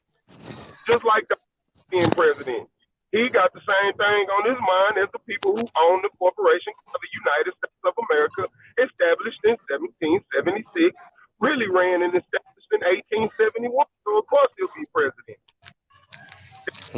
He had that TV show. The fact that he was in every rapper's song, and now these niggas faking like that on live, he's still a corporate. He still ran corporations and made money even when he was bankrupt in the corporation. If you bankrupt the corporation, you get money. He had the proper thing in his mind and he became president. Obama was president as a Kenyan. And yeah, he told people twice on the radio he not, and his agenda is to not do anything for niggas specifically. Black people say he was going to be the second coming of the Messiah. That fake shit. And got folly. And because they too proud to admit that they were wrong, they still stand on this man's screw ups. And I don't understand. The conspiracy behind Obama? Huh? Do you want to hear the conspiracy behind Obama? What's that? Talking about Barry Santoro. I don't know. I don't do names. The conspiracy behind Obama was the reason why they gave us a black president, because it was going to on a whole nother level. That's going to force the president to count. At the same time, the next president that came in behind that president was going to be far worse. And whenever we went to him to complain about anything, it was basically going to be, we were going to be told, shut the fuck up, because we had this black man for 8 years and we ain't make him do shit. That's just a piece. Yep. I could be, shit, it looked like that. That's because niggas ain't, that's because it was a symbolic thing to niggas. Niggas ain't, you know. We made it leeway. The actual. And then you got some people that support Obama. When you say certain things, they was like, well, you couldn't expect him to do but so much. Like, what the fuck you mean? Do what you say you want to do. That's right. He ain't do nothing. Like, it's an excuse. That's like people who got religion and, you know, a Christian or a Catholic do some fucked up shit. They make an excuse. Oh, well, you know, God forgive. I'm not God. Fuck your God. He was wrong, and you gonna stand on it. If your God for that wrong, then fuck him too. Shit, and that's life. I stand on that. And a lot of people think I'm an atheist because I say that. Look, nigga, God stands for the governmental ordinance department. If Man, the God I believe in is the one that brought you into this world and the land I stand on. they didn't create God to the 600s, well, to the 660, excuse me. I said that's the governmental ordinance department. That's the people who design how you gonna live life. That's why they say in God we trust, because they only trust themselves. I'm speaking of the government. Hey, you ever wonder why he got away with a lot of the stuff he got away with? The man sold our country. He sold it in the Copenhagen Treaty. People are like, how you gonna sell the whole country? Well, in order to give people control over your environment, over your finance, over anything, you have to be willing to give them power in order for them to do things, to change things. That's what the Copenhagen Treaty's underlying idea was. Within the Copenhagen Treaty, he signed it. That boy, Donald Trump, came behind to see it through, which he had. And that hurts a lot of people's feelings when you can outline that and show what was the Copenhagen Treaty? The Copenhagen Treaty basically was something that they talked about the agenda of everybody getting in line with the different environmental control and how they were going to make things better for people and give them a certain outlook on how to run things as far as food, land development, things like that, controlling our climate, controlling things like that. I ain't gonna. I didn't read the 200-page thing. I didn't have time because once I read the first few pages, it burned me up.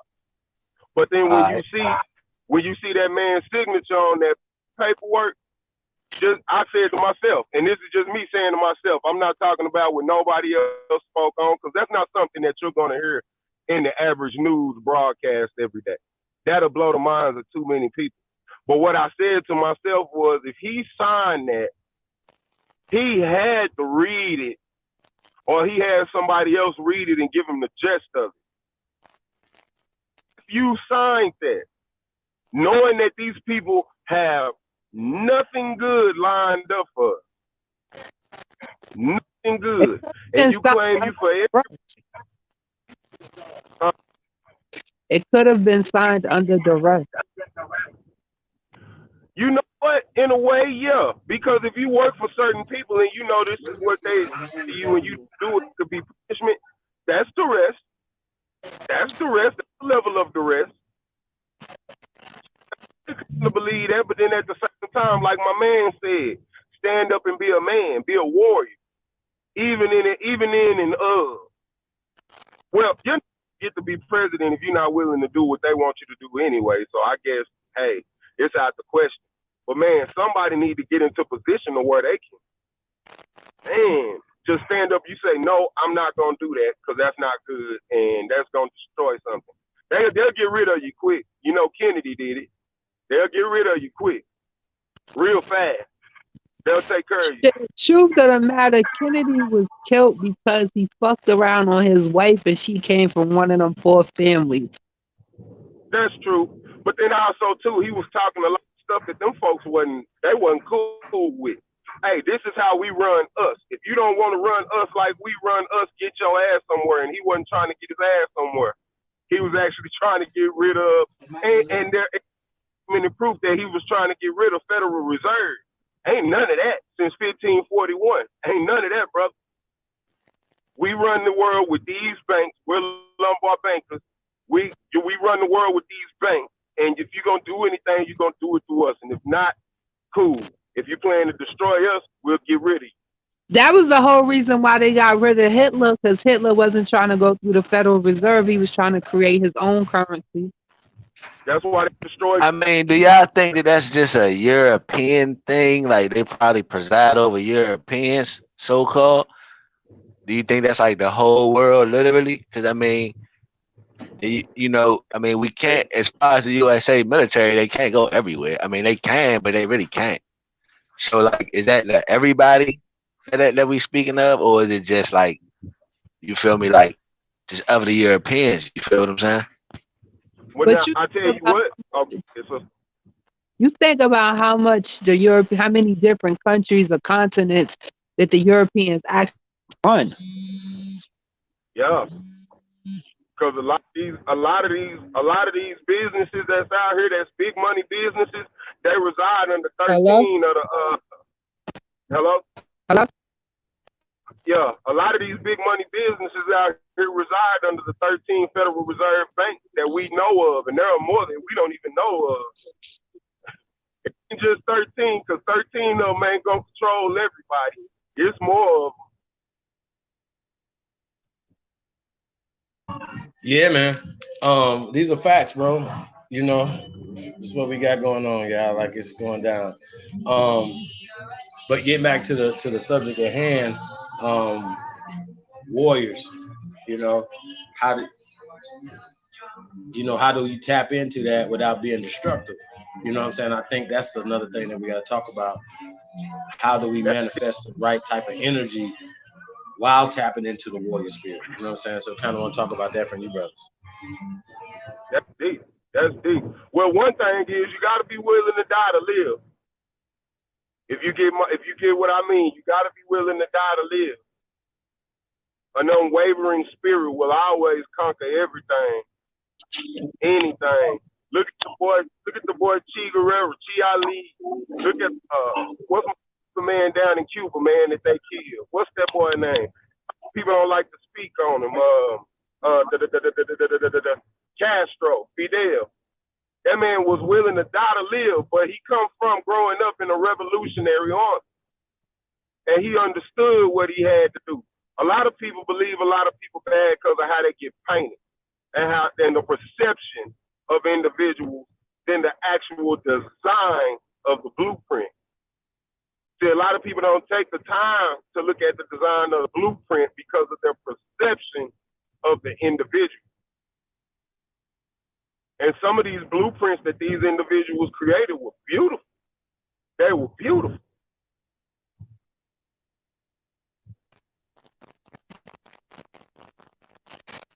Man, I just had a petty person interrupt my fucking call. That's all good. No, people don't really be about shit. Like I'm a real stand up, straightforward type of person. I tell you from the gate, I'm petty as fuck, and you ain't ready for my level of pettiness. So don't do no bullshit to me because I don't forget and I don't forgive. Man, that's another problem. We always willing to forgive our enemies, man. Go to shit. Go to church with that shit, nigga. Don't come over here with that, cause my enemy gonna have hell on his hands, and I spit But fire. then, a motherfucker feel like they could call you and call you out on your shit like they ain't do some fuckboy shit in the beginning. But then you gotta be petty. Like all you doing when you call me petty is making me laugh, cause bitch, I told you I was petty. You don't remember? Like, I bow to this queen. Oh man, what you do? What you do, man? What you do, Shaw? What you do? I got a phone call yesterday about something somebody wanted from me, right? And I told them, yeah. But then when I thought about it, they flaked out on me the last time. Why I'm gonna go stand on shaky ground when I can go stand on sturdy ground? Like that just don't make sense to me. If you flaked on me once, you liable to flake again. Man, it's like slime in an ice machine. It just Bro, go right? on. And then they call me and like ask, first of all, the fuck y'all two conversating about me for? That's first of all. First Second, off, what the fuck you thought was gonna happen when you called me and said something? I'm gonna be like, oh, okay, I give it to you. No. What is with you? Like all that shit is dead. I need a guarantee. Right. I'm playing baseball here. I'm gonna go with the nigga to keep fouling out. I'm gonna go with the nigga who hit the home run. Go for the home run. That means we all getting off base. Right. I don't know about nobody else's logic, just my own. That's square business. But nah, to answer that man question though, and the next thing that we gotta do to reinstill warriorism, it got to be some men who are willing to do the right thing regardless. Regardless. Sometimes we're willing to substitute the right thing because it don't feel right with us. But the reason the right thing don't feel right with us because we got bad spirit. And it's real talk. So of course the right thing won't resonate in your bones. You a spiritual type of guy? You a spiritual type, Holmes? You spiritual? Not so much as I am soulful, bro. Meaning my soul know what to do. But sometimes the spirit is an emotion. The soul is a thing that exists, period. So sometimes we let our spirit get in the wrong position, bro, and it start controlling our soul. You dig what I'm saying? Like, so the spirit and the soul, hold up. So the spirit and the soul ain't the same thing? no, sir. No, sir. Not. Okay, what's the difference? Difference is you can treat your soul and your spirit. If your is trained from birth, while you in your mama belly, your soul is being trained. It's innate existence. That's your soul. But because your spirit can be changed from happy to sad, from angry to jovial, your spirit can be changed by it happens in the church house every day. Yeah. I feel you, but with that, because you say church house, that's like word semantics. You know what I mean? Yeah, words can change your spirit. Nothing can change your. You can. I don't care who you are. You cannot. I see what you're saying, brother. You cannot deny your soul. In the end, there's many people who do stuff from the age of 13 all the way to 75. But when they 76, that fuck it, I be me thing, it kick in. That's your soul. That's your innate existence. And it's gonna take over. Just wait too late is my thing. Don't wait too late to tap into your soul. Do that. I call it following your feet. That's what I call it. Your soul following your feet, letting it lead you. Man. Like, go up a step with your feet first, not your head, not your arms, your feet step. Right. And follow my feet, seen some amazing that shit. I done got to do some amazing that shit. Follow my feet. Because the soul a bad motherfucker. Yeah, when you tap into your soul, not your spirit.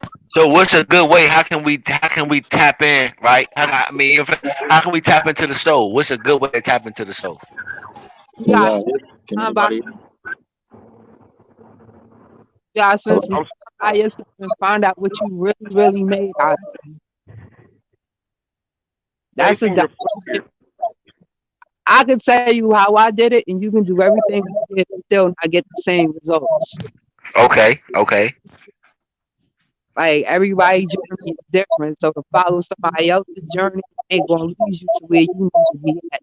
It's gonna lead you to where they was at. Right. Makes sense. That makes sense. Yeah. You gotta face your fears if you want to tap into your soul. You have to.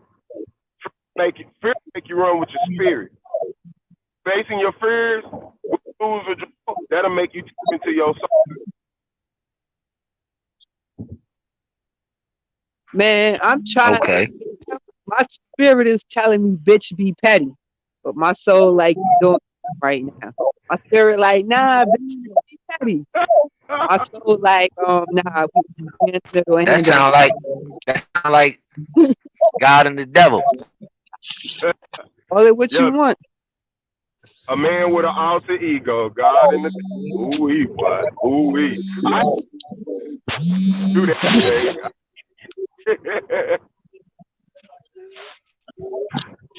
I do that today. Now that makes sense. Though that make a lot of sense, though, big bro. And if something happens to my damn shit, it ain't as high as your word. Some bullshit right now. Oh, boy. But nah, it's like I really want to be petty. Nah. Pet gets you nowhere. Pet fight a circular battle.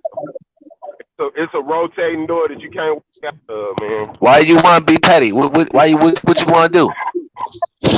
I want to call a motherfucker who told her anything and just straight curse him the fuck out.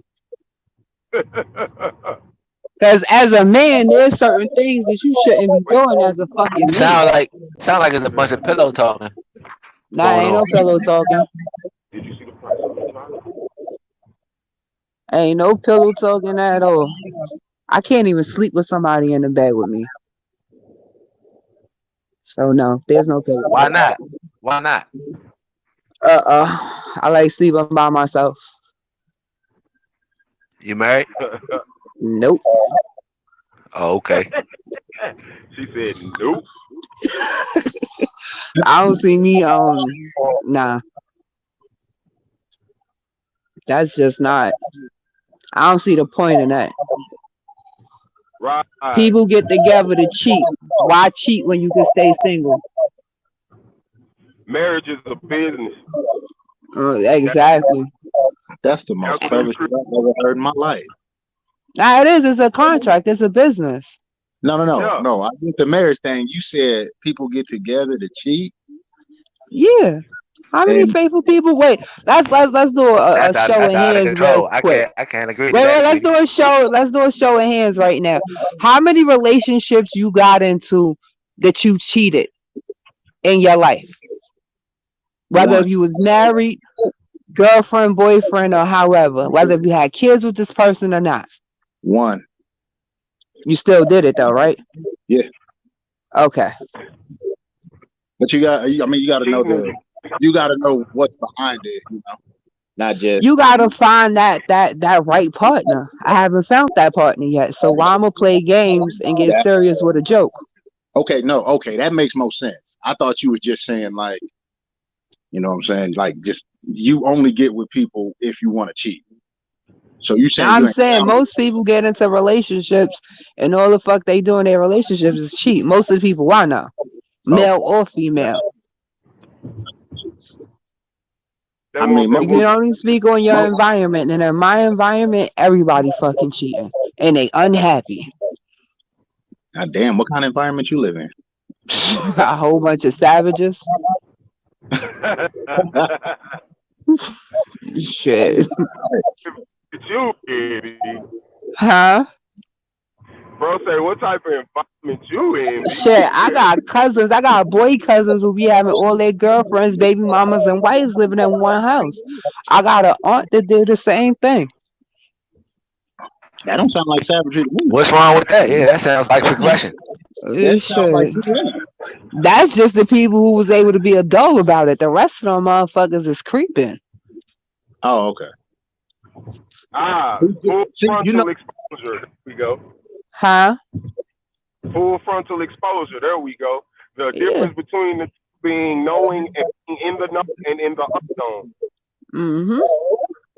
Mm-hmm. My aunt is a boss. She be having them niggas sitting at the table playing cards and everything. Yo, I'm serious. They all sitting together playing spades. When I saw that shit, it's like, That's a war. okay, Yeah. that's a That's the way savage. to go. I believe in that monogamous garbage. Nah, monogamy is overrated.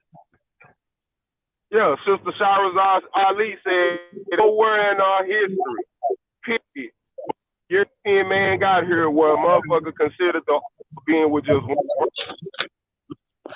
Look at the Because if female I need to fuck up your mental, right? I need to fuck up your core beliefs. The first thing I gotta do is change what you believe in. At one point in time, it was illegal to be married now unless you was marrying for business. Hence the holiday Valentine's Day. Valentine's Day is over a preacher or some shit like that in Paris or one of them countries. They was illegally marrying people. So it was illegal to marry somebody if you was not some type of corporation. right. So it's initially done for business. But if I need to convince you that something else is, what's best, I change the rules behind it and I put it out to you a different way. Yeah. Monogamy is a myth. And believe me when I say that the government make money off you being together, hence tax work. Yeah, hence you being divorced. They make money off of that shit too. I mean, when you heard of people getting married in the Gap, which was the 1100, it's where you hear is where I've earliest marriage. Motherfuckers was trying to put tribes of people together, and so they would trade goods upon the marrying of two people. Since y'all do this, y'all got cows over there. We gonna use this for this, that for that. We gonna switch up. People out here, and I'm just being honest, is getting in these relationships and these marriages without a pot to piss in, the window to throw it out, and the grass to catch it. Just being, you just doing that shit your grandmama expected of you because your mama expected of you. That's bullshit. You gonna end up getting Man. That wasn't the rules and regulations I had to follow. So I'm not married and I'm not in a rush to get married. So I'm cool. I know what my mother looked like when she died. I know what my grandmama looked like when she died. And neither one of them had wrinkles. And they was both old enough to have them shit. So I'll be like, fine, China. I'm cool. I'm like, that shit is for the dummies. I'm cool. I know too many people that have been married and divorced for me to decide that's something I want to run into and it's not a business agreement. Right. Understand, when you hear King 9/11 got married, understand it was strictly business. Business. Whether or not if I grow fond of this man or I grow to love this man, that's something different. Initially, it's strictly business. That's it. And if you ain't about your business, or you do something I'm that gone. breaches the contract, I'm if you gone. do something that breaches the contract, it's time to split. And henceforth, motherfucker getting half. Listen, it's null and void. The But contract is ain't null you and married to void. the state though? Ain't you married to the state Right, Who? but if you when I you was signed that born deal? free, so I ain't married to nobody. if you breach the contract with the estate, what happens? They break it up legally. They have to go file legally to break up that corporation, and they have to take the money accrued or the capital accrued in this thing, the finance accrued in this thing, whatever it may be, liquidatable, may it not be. They're gonna break it up and split it up. And the person who was violated gonna get more. Yep. Business. Ain't got nothing to do with you loving me. Ain't got nothing to do with me loving you. When you have kids, you're building onto the corporation. The kids go with the feminine side of the corporation the majority of the time. So therefore, they must be compensated business-wise. You must be able to take care of the other businesses. Whoever has more of the business that needs to be taken care of gonna leave with more of the money. And this is fact. This is proven. This is documented, and it's gonna run for us. Yo, I have no idea what the fuck happened to knock this shit off speaker. I am upset about that shit though. Well, getting back to the topic though, right? Yeah. Right. Tapping, manifesting warrior spirit. You know what I'm saying? How do we take that spirit and manifest it in the right direction? Like I said, I feel like the COINTELPRO, the co-oping, right, controlled opposition, right? To me, just looking back on everything, man, just going back, just looking at history, looking at how everything was going, they took that energy and they put it in a box, okay? And they control this box. They control this box. In this box, you got black, you got fear, right? You got all this loser mentality in this box. And this is what we're talking about. Now, in this box, anybody that's fighting for the upliftment of their people, right, regardless of what you're calling them, right, if you don't fit into this box, you wouldn't be considered power, right? Somebody that's going for power. You understand what I'm saying? Right. Going back to what we're saying, if you're not saying black, you're not going for power. You understand my point? And then we just point out that black is actually putting you less of a power situation, because now you have a white power structure that you're playing into when we talk about this caste system that we are destroying. This is the concept. So when we're talking about, I'm not black, but I'm also telling Donald Trump that he's not white. And in fact, you are descendants of immigrant. We're not. And we are the indigenous people of this land. So yes, we've already proven that they created Native Americans. We've already proven certain things. So now going back and fighting against the propaganda that has been waged on us every day, the African American propaganda has been waged every day. What are we going to do to change that? These are the situations. This is the fight. So even if you're just a great writer, right? Your pen is mightier than any sword. Yes, if you're sir. a great orator, you got a following, you got influence and stuff like that or whatever, you should be able to, you know what I'm saying? So addressing, some of the other things that indigenous brothers were talking about, right? Well, like people are infiltrating the Aboriginal community. Well, here's the fact. At some point, it wasn't a community, right? So that means that everybody would have had to have infiltrated this said community. This said community consists of Christians, Muslims, even people that haven't waken up to this situation, even Pan-Africans. So when these people start waking up, do we penalize them for waking up after you? Like, you understand my point? Because a lot of us were brought up in Egypt. So when I see a person like Young Pharaoh who's young and say, look, I could take this information and do my research on it and come back and say, yo, you know what, that makes sense. That doesn't make sense. This is what my research came back to. And I don't necessarily agree, about the infiltrating thing. Like, I don't. Like, as far as Pan-Africans, because a lot of y'all that listening was Pan-Africans last year. Literally. It's literally niggas that have changed their names to something else. But if you go look on their channel 2-3 years ago, they still got their Pan-African fucking information over their channel. Which is cool. Like, are they infiltrating or are they learning? Were they man or woman? Could be a combination of both. I was wrong.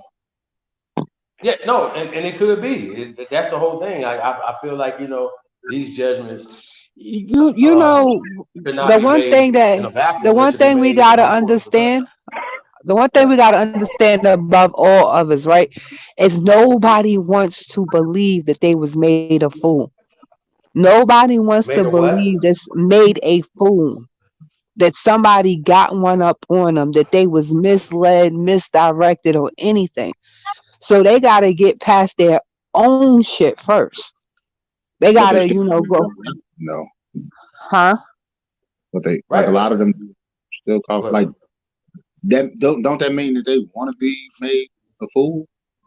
That's like right. If you some people rather stay a fool, but some people rather stay a fool and stay comfortable in being a fool than admitting that they was ever taken for a fool. Man, they say that they took that's weird to me right there. That was weird. That is weird, but as weird as it sounds, just imagine there are people that exist that lives in that realm. But no. You have to understand the logic. Be one fool and not another fool. You got to understand the logic behind a fool is a fool. If you don't deal, you don't have to deal with reality, bro. You don't have. Yeah, that's what I'm saying. Like, if you don't admit to anything, you don't have to live with no type of reality. You can stay in denial. Like, the first thing would be to get people to accept that they're a fool. Case in point, I'm in rehab. This question for everybody. Wait. Case in point, I be talking to a lot of the black people that I look at, and I know they native just by looking at their skin, and I be like, 95% of the black people here didn't come from Africa; they from right here. They start looking at you like you mentally disturbed or some shit. Like you a fool. Like, you but crazy. What about right? But what about the people? This question for everybody. What about the people that is just don't really subscribe to nothing? You feel me? What about those people? Well, I'm gonna say this, y'all. The truth, right? Righteousness is always gonna shine through. Meaning, like, even if somebody come over here, they're literally from the CIA, right? Literally. So the CIA knows the truth. That person that's a member of that or whatever. It's not like we over here, not me, not nobody I'm dealing with, that we are planning, plotting against this government. That's crazy. That against our land, against America. It's America first, y'all. And we have to learn how to be patriotic. I know once again, when we talk about being patriots, right? We're being the patriotism, being those guys or whatever. That sounds like some coon shit when you start talking from a black perspective. Think about what I'm about to say. I remember having those thoughts. Like, man, wanting to be an American is a coon. That's some Jesse Jackson ass shit. You know what I'm saying? You feel me? Like, that's how they put us in that mind frame that fighting back, resisting is attached to being an African slave. Look, I found power in being like, which I thought at the time was a descendant of the people that survived the Middle Passage, survived Jim Crow, survived every. No, I'm dead serious, y'all. Like, that was the story that literally was fed to us in academia. It wasn't fed to us in our family stories. It was fed to us in academia. Fact. Let's be clear. And so now we know specifically who funded this, specifically who started this curriculum. So we don't have to go back and forth with Jesse Jackson. We know his goofy ass didn't do it. So we go to his teachers. We go to Dr. John Henry Clark's teacher. We go to Dr. Ben's teachers who taught you this, right? And no matter what we're talking about, everybody's information should be up for scrutiny, but we don't say, oh, we're going to tear this person down. What we're going to do, we're going to build on the foundation that they left. That's how that works. We don't say, oh, we're going to take everything 100%. That's crazy.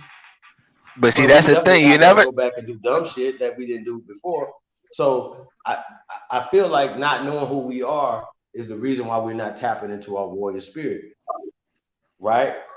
That's true. No, that's the main thing. Like, we're not tapping into the right situation, and other people are using our warrior spirit against us. They're using LeBron and whoever football playing ass niggas, Deion, energy against them.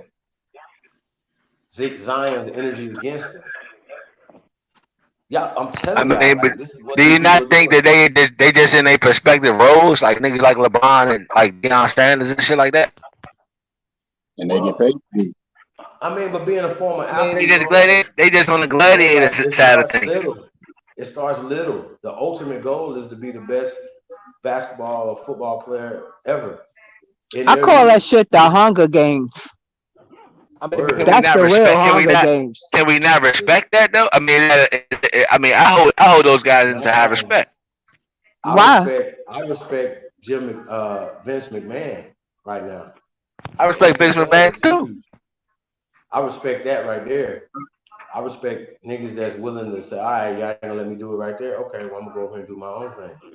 That's what I respect. I respect Cube. I mean, Cube is doing. I respect Cube. Cube got the 3-on-3 thing. But anyway. Well, but goes back to that right there. You should get more so-called black billionaires to come in and help him. He shouldn't have to go outside our so-called community and get other people outside the community to come in and be a partner inside the business. So once again, it puts Cube back at a worker role.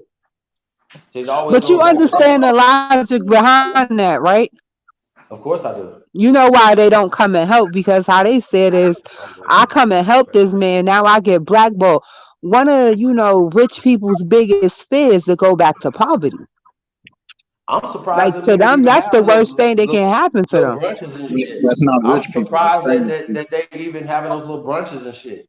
Like, even be seen together like that. Like, they just they doing that shit for clickbait. Like, bro, man, listen to me, man. If I had Puffy and Jay-Z's money, I don't even know what to say to these people. I don't even know what to do. Like, it'll be a problem. But y'all don't think like them. They think like Harvey Weinstein is not going to prison, y'all. Not at all. Not at all. I'm telling y'all. No, he on house arrest. He's not going to prison. He's not. That's not prison. That's house arrest. How big is his motherfucking house that he's in house arrest in? It should be the question. His house might be bigger than a football field. I've even seen some of the joints on him, right? And even some of the heinous stuff, like just listening between him and Bill Cosby. Bill didn't have these type of conversations. like I've heard some of the testimony and stuff on him. They was partying. This wasn't even a party situation. This was like, yo, come out, jump out the bathroom with robes on and all type of goofy shit. You know what I'm saying? Like, come on, y'all. But Like, see, so he one of them niggas who know where the body's buried. So if he go down, he taking everybody else down with him. Man, they them He niggas had didn't a whole party. island. Them niggas had a whole island. They was doing that Yeah, shit, he man, doing didn't all type party of with shit. niggas like Trump and shit like that. Like he didn't party with damn some it. real that he didn't think them niggas was his friends. So chances is he got video, pictures of But what some does that shit have to? somewhere. So listen, ladies and gentlemen. So what does that have to do with the so-called, you know, Aboriginal in America? With the so-called what? With the so-called Well, Aboriginal in yeah, I think we America. should get back to that. I mean, that's a European thing. They doing European shit. That's what they do. They gonna pull the guns out on each other. Violence.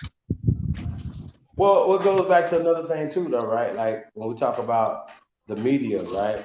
I see, you know, they're starting to say stuff like there's a new black media out there. I'm like, really? What about all the old black media? The National Association of Black Journalists. What's their responsibility throughout history? It's been old ass newspapers. This shit been around forever. What's their responsibility to our people? What's going on? Like to put out the right type of imagery or to put out the certain situations. The new Like, media. y'all understand my point? So I'm trying to figure it out. Like, you know, when we saying we're fighting, there's different levels of fighting. You know what I'm saying? When we talk about fighting a propaganda, yeah, at some point they have the power. They say, you know what, while y'all having y'all meeting, have this meeting, Jay-Z, that you only are participating in media outlets that are uplifting our community. And y'all have that. You talk to Kanye talks to Jim Jones talks to whoever, and niggas just get it together, right? No matter what y'all differences are, say, okay, look, this is what we doing. We creating our own media space. I mean, hey Chief, do you agree with Kanye? Do you agree with Kanye point of view though? Absolutely. Which one though? Talking about You said slavery is a choice. I say slavery is I fake, mean, though. I'm even more extreme. So yeah, it's a mindset. It kind of was a choice. Yo, but Especially when you understand a real slavery. It is a choice. But once again though, slavery is not a color. Slavery is a mindset. Slavery is a class. It's a system, right? So here's another thing. This is simple math. Every European American that you see here, right, came here. Now here's the thing. They didn't come here owning land. Will we not be considered European Americans? No, we wouldn't. That's why these European Americans were slaves first. They didn't own land. Okay. They owned passage to land. As simple as that. They had to come and work for somebody else. Period. They had to come work off their passages over here. So they came over here, if not in chains, in servitude. Period. So when they talk about this chattel shit or whatever, that's a conditioning, because every time they read amendment or they read the Constitution or they read some type of bill, they only read the summary of it and say, oh, okay, well, the example is African Americans, you know, getting their rights and all this, or the man doesn't have to, like, get the fuck out of here. That's not what the bill said. The bill is for all Americans. So once again, when we point out is these people write themselves, you know, they're taking advantage of the so-called civil rights or the so-called amendments and the so-called everything else that set them free, that gave them power, that gave them inclusion into our goddamn land. Do y'all get this? And most of these amendments was written 80 years, 100 years after the initial thing, and then you're reading the fucking translation, so you're not even reading the initial shit. Right. That's how they beating us, period. I don't care what nobody say, oh, I could just write it down here in a book that you was a slave and you're going to teach this and get a straight A this, you're going to teach this to your kids. Here you go. This all I got to do is put it down on a piece of paper for you to believe it. And that's so always ironic to me in order to. But isn't that what they call word spells? Of course, but nobody believes that. They act like they don't believe that. They act like that when you saying you're black, that you're saying that you're lacking, you're blotched out, you're bleached out. Period. We're done. Like what else is there? So once again, you have people mindsets are that they feel like, oh, okay, only black people were slaves. I'm like, yo, that's dumb. That is the most self-defeating statement I've ever heard in my life. No. Here's another one. Oh, I researched and I found a white man that owned my family. I'm like, yo, that's crazy. Yo, I think that's the craziest thing ever. Like seriously. Like for real. In my mind, Yeah, it I'm was like, yo, somebody. I don't know how it came they got across my represented? ears, but I remember hearing somebody talking about a Jewish family that bought them, and how they was owned by two Jewish families, and one way or the next they ended up marrying into the family, and that shit just sounded weird to me. Listen, man. Please, I If it want you to was record. if people Say was that again. doing that, I think people was just in that pre-colonial time was just you got a lot of certain families like especially up here in the DMV, right? You got something like Proctors, right? And which used to inbreed each other just to keep the like they would extract DNA from the master or whatever you want to call it or the boss, you know what I mean? And they would keep that certain tone. They would inbreed that. You feel what I'm saying? I think the Creoles was a project of that too. You know what I'm saying? Of inbreeding. You feel what I'm saying? That's why. Hmm. So other than that, I mean that's how the kind of like the blood got mixed. I mean it was a small percentage of people doing that. Everybody wasn't doing that though. You feel what I'm saying? Or I That was mean, considered abomination. Excuse me. That was considered well, abomination.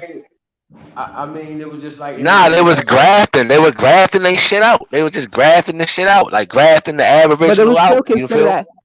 at one point in Yeah, time that was still considered an people still would stay abomination. amongst their people. Yeah, people still stay amongst their people, man.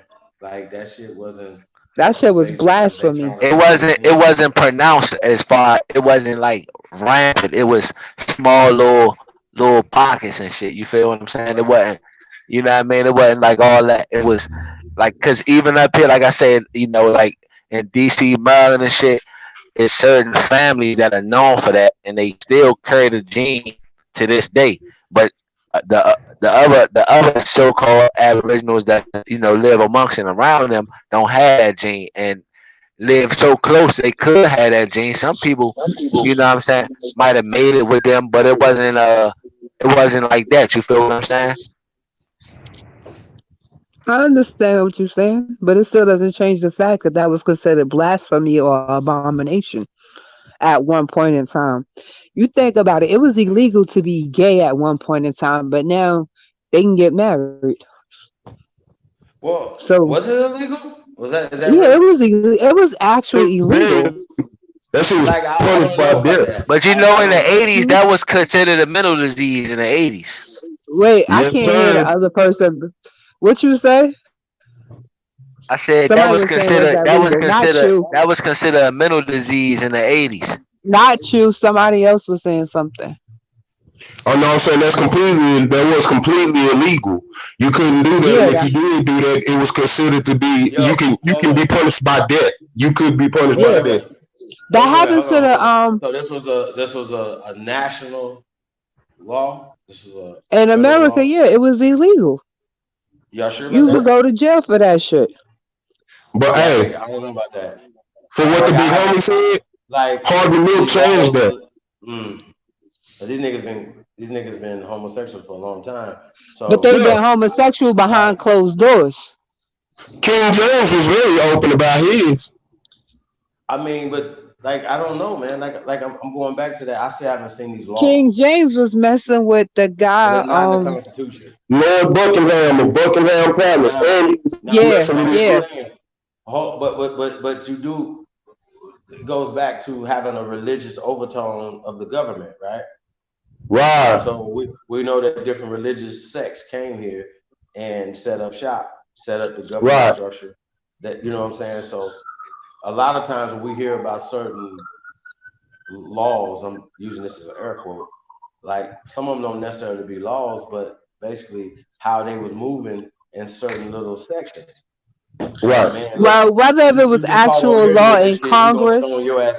Hold on, that according to the Bible, you're supposed to get stoned to death, right? So yeah, keep in mind, the basis of this government is those laws. what's the name? The man who used to work with Martin Luther King went to jail for it, having sex with some white men. Yeah, but that was before he was working with Dr. Martin Luther King. So Still went to jail for it. Okay, that was because they was having sex in the public. Anybody would go to jail for that. If you was a man and a woman, you would go to jail for having sex in the public. So they didn't, you understand my point? Like, okay, certain counties in certain states in the South may have had sodomy, but that means you can't even get no head in them counties. Like, damn, you get caught getting some head, you going to jail too. Like that, because that would be considered sodomy. Y'all see where I'm going with this? Mm-hmm. So, yeah, like, man, some places I've heard. Man, that shit was legal. That shit was even legal in the old. What? Like, man, no matter what's going on over here, you mind your business over there. You're not regulating how people or who people are having sex with. Legally, that's against the law. In 2020. But didn't Obama do that? Well, legalized marriage. That was about the only thing he did. More power.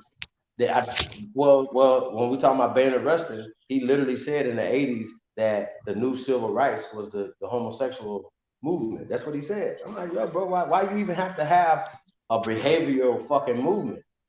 This is not race, this is a behavior. Because after the homosexual, well, I'm gonna have a after the homosexual movement, what do you mean? That's crazy. Yeah, but after the homosexual movement, the next thing is gonna be pedophilia, which is already in motion. Yeah, facts. That's the next movement. The men who love that's deviating away from the warrior spirit, though. Shit, they got to do with the warrior spirit too, because you can't be no warrior with that type of mentality, because that breaks warrior spirit. Well, what about the 300? Shit, that's a fact. Achilles, you know what I'm saying? Like, but that goes back to what I told you about debaters knocking out the. But again, but that's that was the Neanderthal. That's the Neanderthal. That was the Neanderthal, man. Correct. Right. Okay, so a part of the warrior spirit, man, like I said, man, like a warrior hopes to what did Robert F. Williams say? To go to his valley forge, you know what I'm saying? And to go off in the sunset and living in peace because you have put in so much work. So that means Chief, let me ask you a question. As well. Yes, sir. Hey, Chief, does economics have anything to do with the warrior spirit, Chief? No. Why is that? I mean, bro, like no matter what the situation is, man, I feel like, now we're getting into. I'm sorry. Economic and politics. Does both of those have anything to do with the warrior spirit? Because in war, politics plays a major part of a warrior spirit.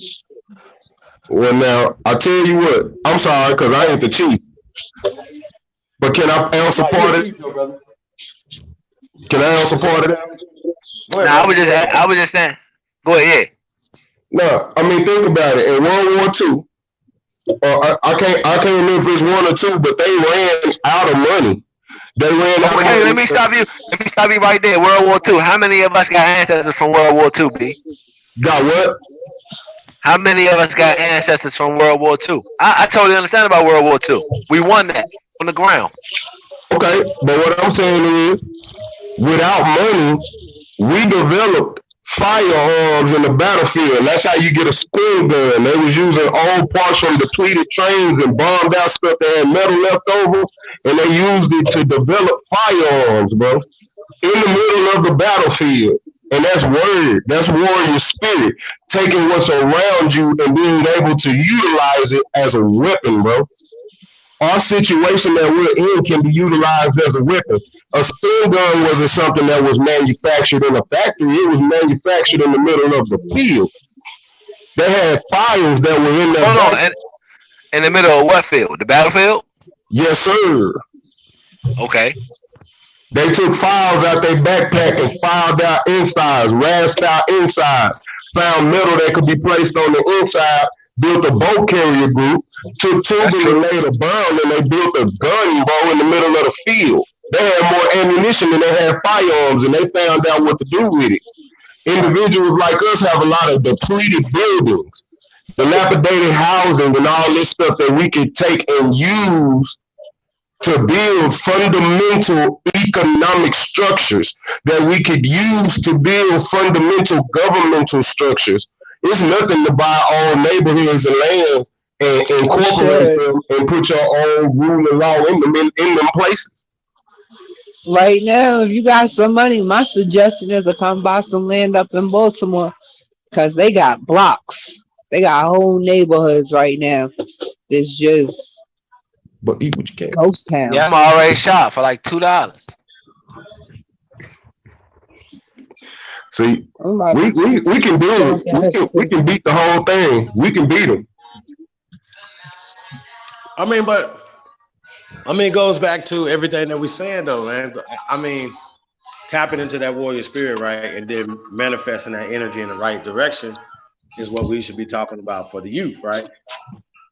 That energy is being wasted, or other people are using it, or it's being used negatively against us. So it's all negative. We're not taking that energy and creating our own infrastructures. Everybody else is, and that's the problem that we're having from Little League, you know what I'm saying, Pop Warner. Shout out to D-Red, man, and the work they doing out in Houston, where they started their own Pop Warner League football. People say, well, that's football, but they're mentoring the young men at the same time through high school, right, through college, you know, so I think they even got a couple of professional players that came to the game, but, you know, and these men are giving back and protecting and doing neighborhood patrols and stuff like that in their community. That's where it starts at, bro. We have no excuses. Everybody Okay, but I be seeing, like I'm seeing niggas in the comments. Other people come into our community and then feed us even. What? Like, come on, at this point, like that's the most embarrassing, the most disrespectful shit ever. Okay, so tapping in the warrior spirit means what at the end of the day? Because I see niggas in the comments talking about being ready at all times. But shit, that means, you know, creating your own food sources, right? And then knowing who the enemy is. Sometimes the enemy, or most of the time, the enemy is yourself. We're our own worst enemies. Word. Our power comes into knowing who we are, y'all. That's the first thing, and letting everybody else know who we are, right? And then politically, we'll start moving in our best interest for America, for Americans first. Jobs. So do you think? Do you think? But okay.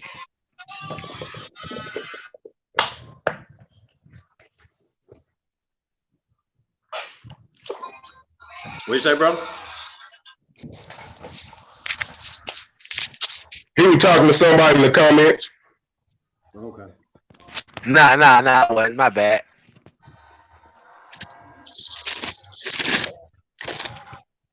Yeah, we know. America first. That's the main thing. That's what's hurting us. We're the first Americans. That's the most revolutionary thing that you can say. So we talk about the American Revolution. This is the real revolution, but it starts in your mind. People say, well, what's the best weapon? Your mind. Right. If you go to sleep at night, right, and the boogeyman, I'm gonna say the boogeyman, is kicking your ass, right? If you can't win in your own mind, in your sleep, how you gonna win in the reality? You're manifesting your losses before you even wake up to get into the next day. You definitely can't manifest any power towards your family. Like, come on, bro. Like, come. Well, how we've been socialized is for losers. So what are we gonna do? So, you know, when I say, oh man, I want to get my face on the money, people like that's not if you're not thinking like that, why not support me? See what I'm saying? Like we have to start having a different mentality when it comes to pushing this line.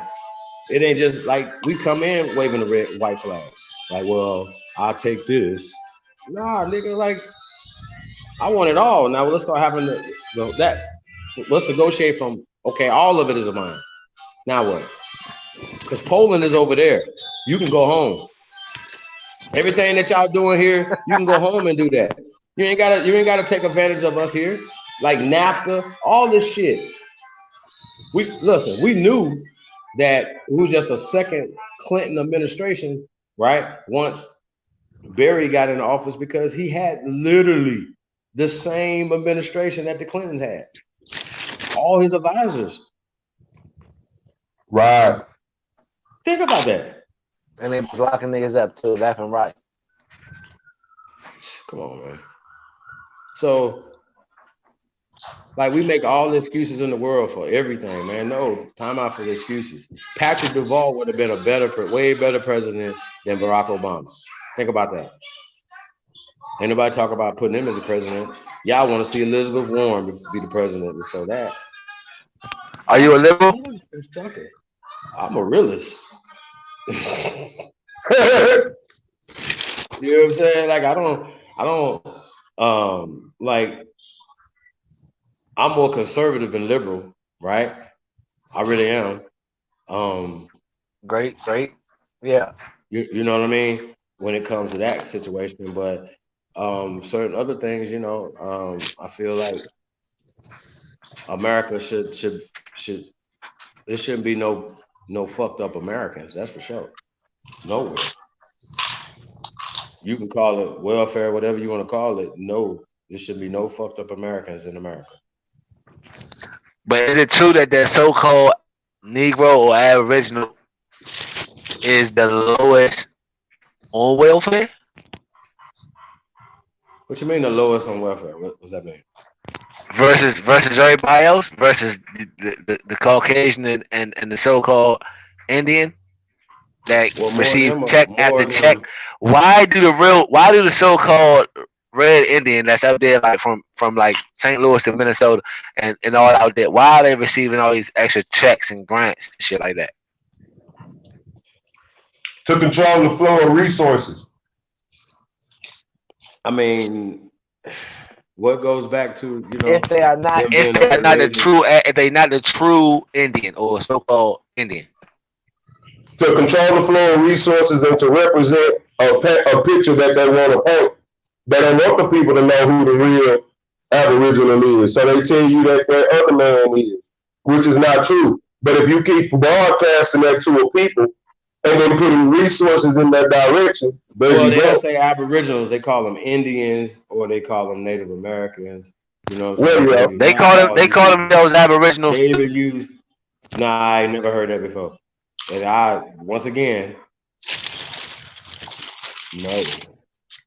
Because that has to have an origin date to it. Somebody had to come up with that, right? So they didn't come up with that. They're not Aboriginals to this land. I feel because you know they're being rough. And when we talk indigenous, that's another thing too. Indigenous goes into being Aboriginal, but other people could run in and say, oh, well, we are part of the Indigenous Day weekend, right? They could say that. Right? Remember the UNDRIP, but we're Aborigines. There's a difference. That is a difference. There is, but I'm speaking in the aspect of we all talking. Ain't none of them in here. So I'm speaking about how the government try to portray them people.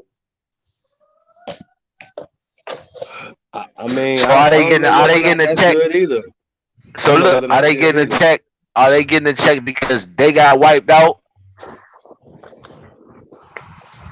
No. It's just another form of control of welfare. Like I'm gonna give you a lot amount of land, so you got to stay on this reservation in order to get this check. I think that's weird. Like, why? So who are they? Who are these? 2020. What is it? Who are these people? Who are these people? Appointed people. You know that that's the Mongols, the Eskimo folk. Listen, if I bring you here, if I bring Chief to Funky Town, Texas right now, I gotta put him up in the room. I gotta make sure he get to where he needs to go, all that stuff.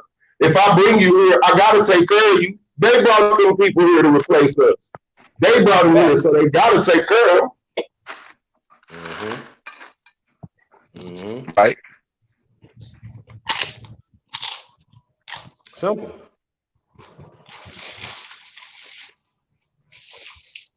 Them in the year, Talk about that's people on the totem pole.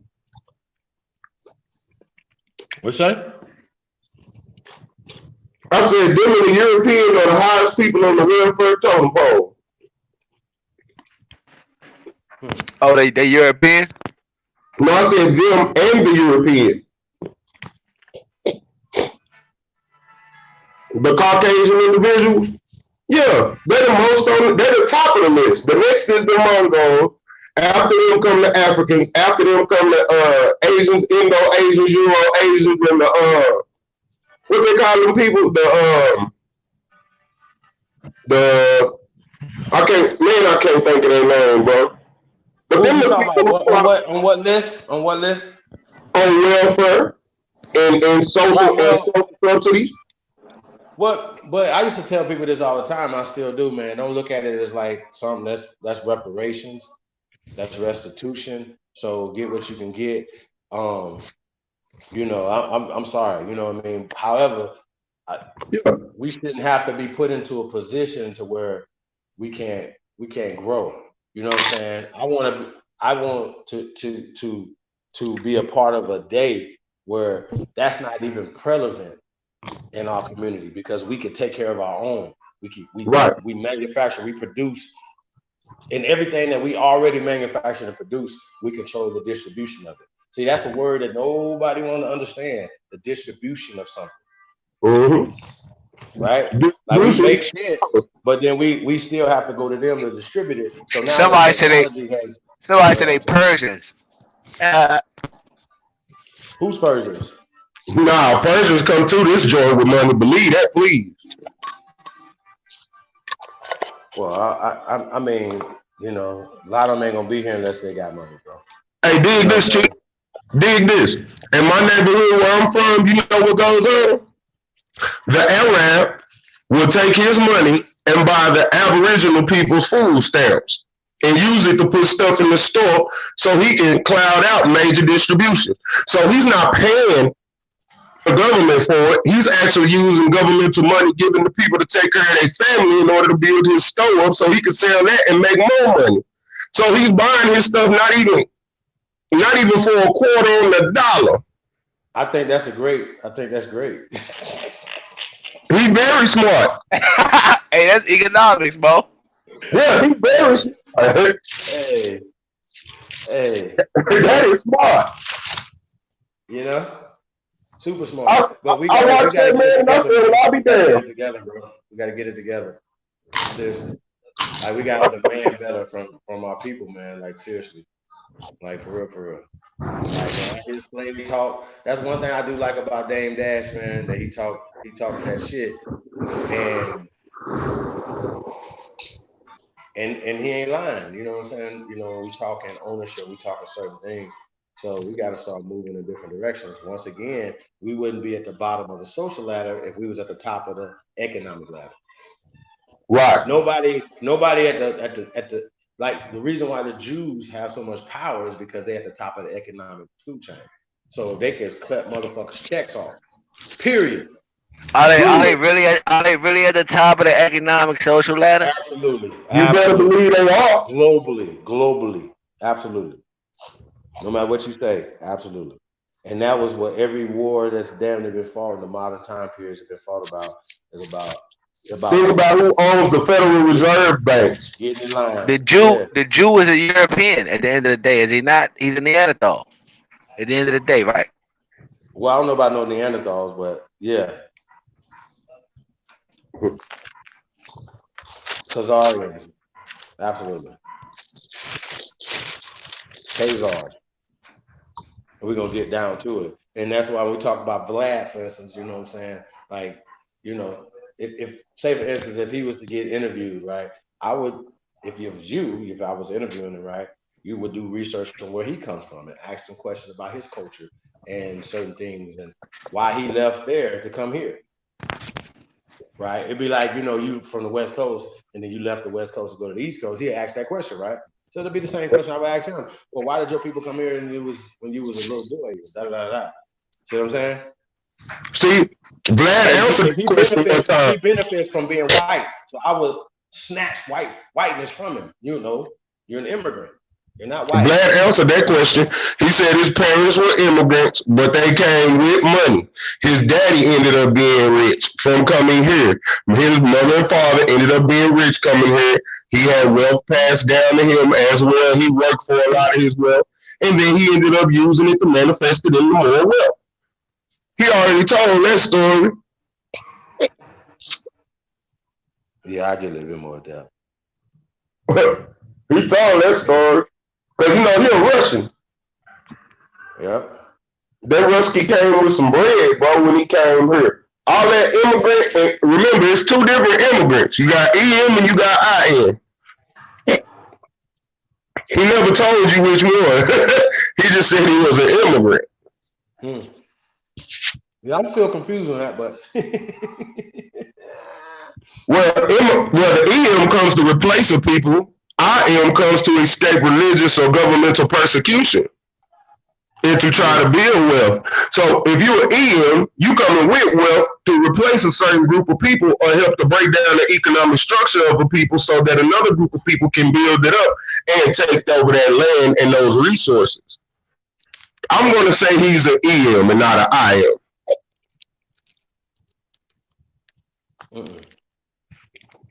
I don't know about that one. It's dope. Look it up, man. Peep that definitely. Yeah, I'm not about to go back and forth though. No. I feel that. You know what I mean? Like I am, EM, nigga, ice. You feel me?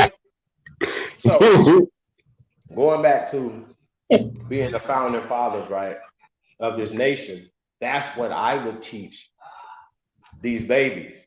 Not fuck what I would teach. That's what I'm teaching my baby, right?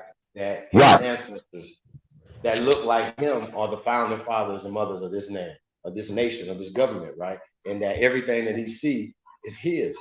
It's his to manifest, as opposed to, yo, well, you know, we got hit over the head and people enslaved us and put us on the bottom of the ship, brought us over here, and we really just kind of like guess or unwanted guess on our own goddamn land. You feel me? I wouldn't teach that. I wouldn't teach a loser mentality to these babies. So it goes back to that when we start talking warriors, John Horse Day and Tuscaloosa Day, you know, like as opposed to going to Alabama to see the Crimson Tide, I'm gonna go down there for Tuscaloosa, right? To see the Black Warrior and to talk about that and to talk about just the greatness of Alabama and our ancestors, y'all. That is what we never got as young men. That I could tell y'all we didn't get that. And so I'm mad about that because somebody had me over there kissing Shaka Zulu's ass. Right. Who ain't never did nothing for us. You're a Lord of math over all these other niggas. The fucking they have this whole thing called the Mandela effect. What are you talking about? Like, come on, y'all. Like, so we gotta start tapping into our ancient stories and to stories that uplift us, right? You know what I'm saying? Like every story that was told, nigga, we got turned into a can of oil.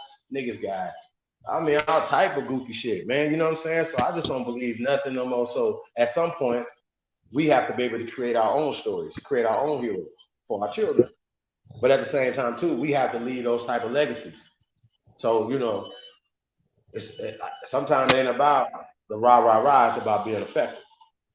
It's about getting agendas pushed. And we're pushing the first American agenda. And I don't know how people, like, just if you just have a Pan-African mind frame, right? But I don't know if you understand the power surge that comes with, right? Anchoring yourself to this land, you even see that the so-called ADOS is tapped into that. Now I hear them talking tribe and I'm like, wow, man, you talking tribe over there? You talking lineage over there? I said, she must have been watching the Sister Betty Love show. Tracing your lineage. But it's real though, y'all. Like, and they don't understand that, guess what? That this information is creating peace in a real war zone in America, right? So guess what? That peace creates manifestation. Things come out of peace. Because ain't nobody coming to Baltimore and building shit, no matter how cheap it is, if niggas is shooting at each other there. If people are extorting motherfuckers for trying to come do something for the people there. Y'all see what I'm saying? Yeah. That's how that works. So we gotta be, like, all the extorters gotta be on board. Like, you know what I'm saying? I was like, yo, I would rather be the extorter than the extortee. I'm just saying, I'd rather be that guy than that guy.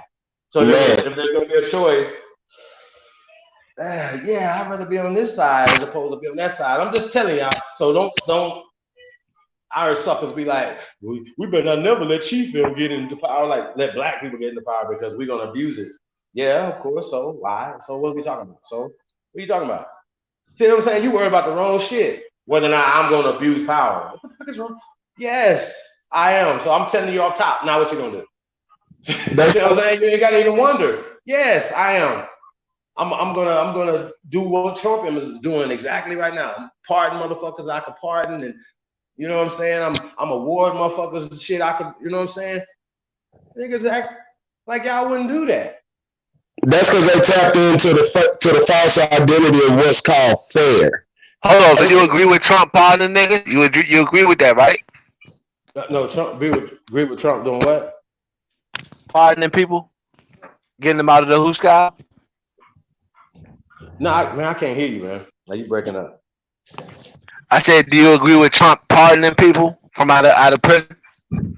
Bro, like that's the prerogative of that person when you put him in that position, right? I mean, that's progressive, right? Well, if I see Trump, like I said, free King Hoover, if we start seeing these type of movements and stuff, I think I know for a fact that would help. It wouldn't hurt the community if Larry Hoover was free in America and on the streets. I feel like that would, his experience, his whatever that he was already transitioned to would be even more powerful. You know what I'm saying? That would be transitioning, right? I mean, do y'all think Absolutely. Trump? Do you think that the Aboriginal should vote or what? You think we shouldn't vote or what? I don't think we should participate in that bullshit. It has never benefited us, and it will never benefit us. Until we build our own government, or at least our own party, we should never participate in that bullshit. Because it's all going to be against us. And so should we at least my life with that mind frame? Like, fuck that. Hey, yo, not participating in that bullshit. Hey, look, though, right? Should we at least study this? What's going on? Should we at least study it? You know what I mean? I think that should be, I still think that should be on the table, right? Like, okay, look, we need to get this city councilman, we need to get this mayor, we need to get this governor, we need to get this person right here, dog catcher, we need to get this parks and recreation, we need to get this person in here and this thing. Then it means something. Like, okay, well, I would tell the people mine is for sale. People be like, oh, you can't say that. Fuck you. What you mean? What do you mean? What do you mean? What do you mean? I don't understand that. I don't understand that conversation when you have lobbyists, right?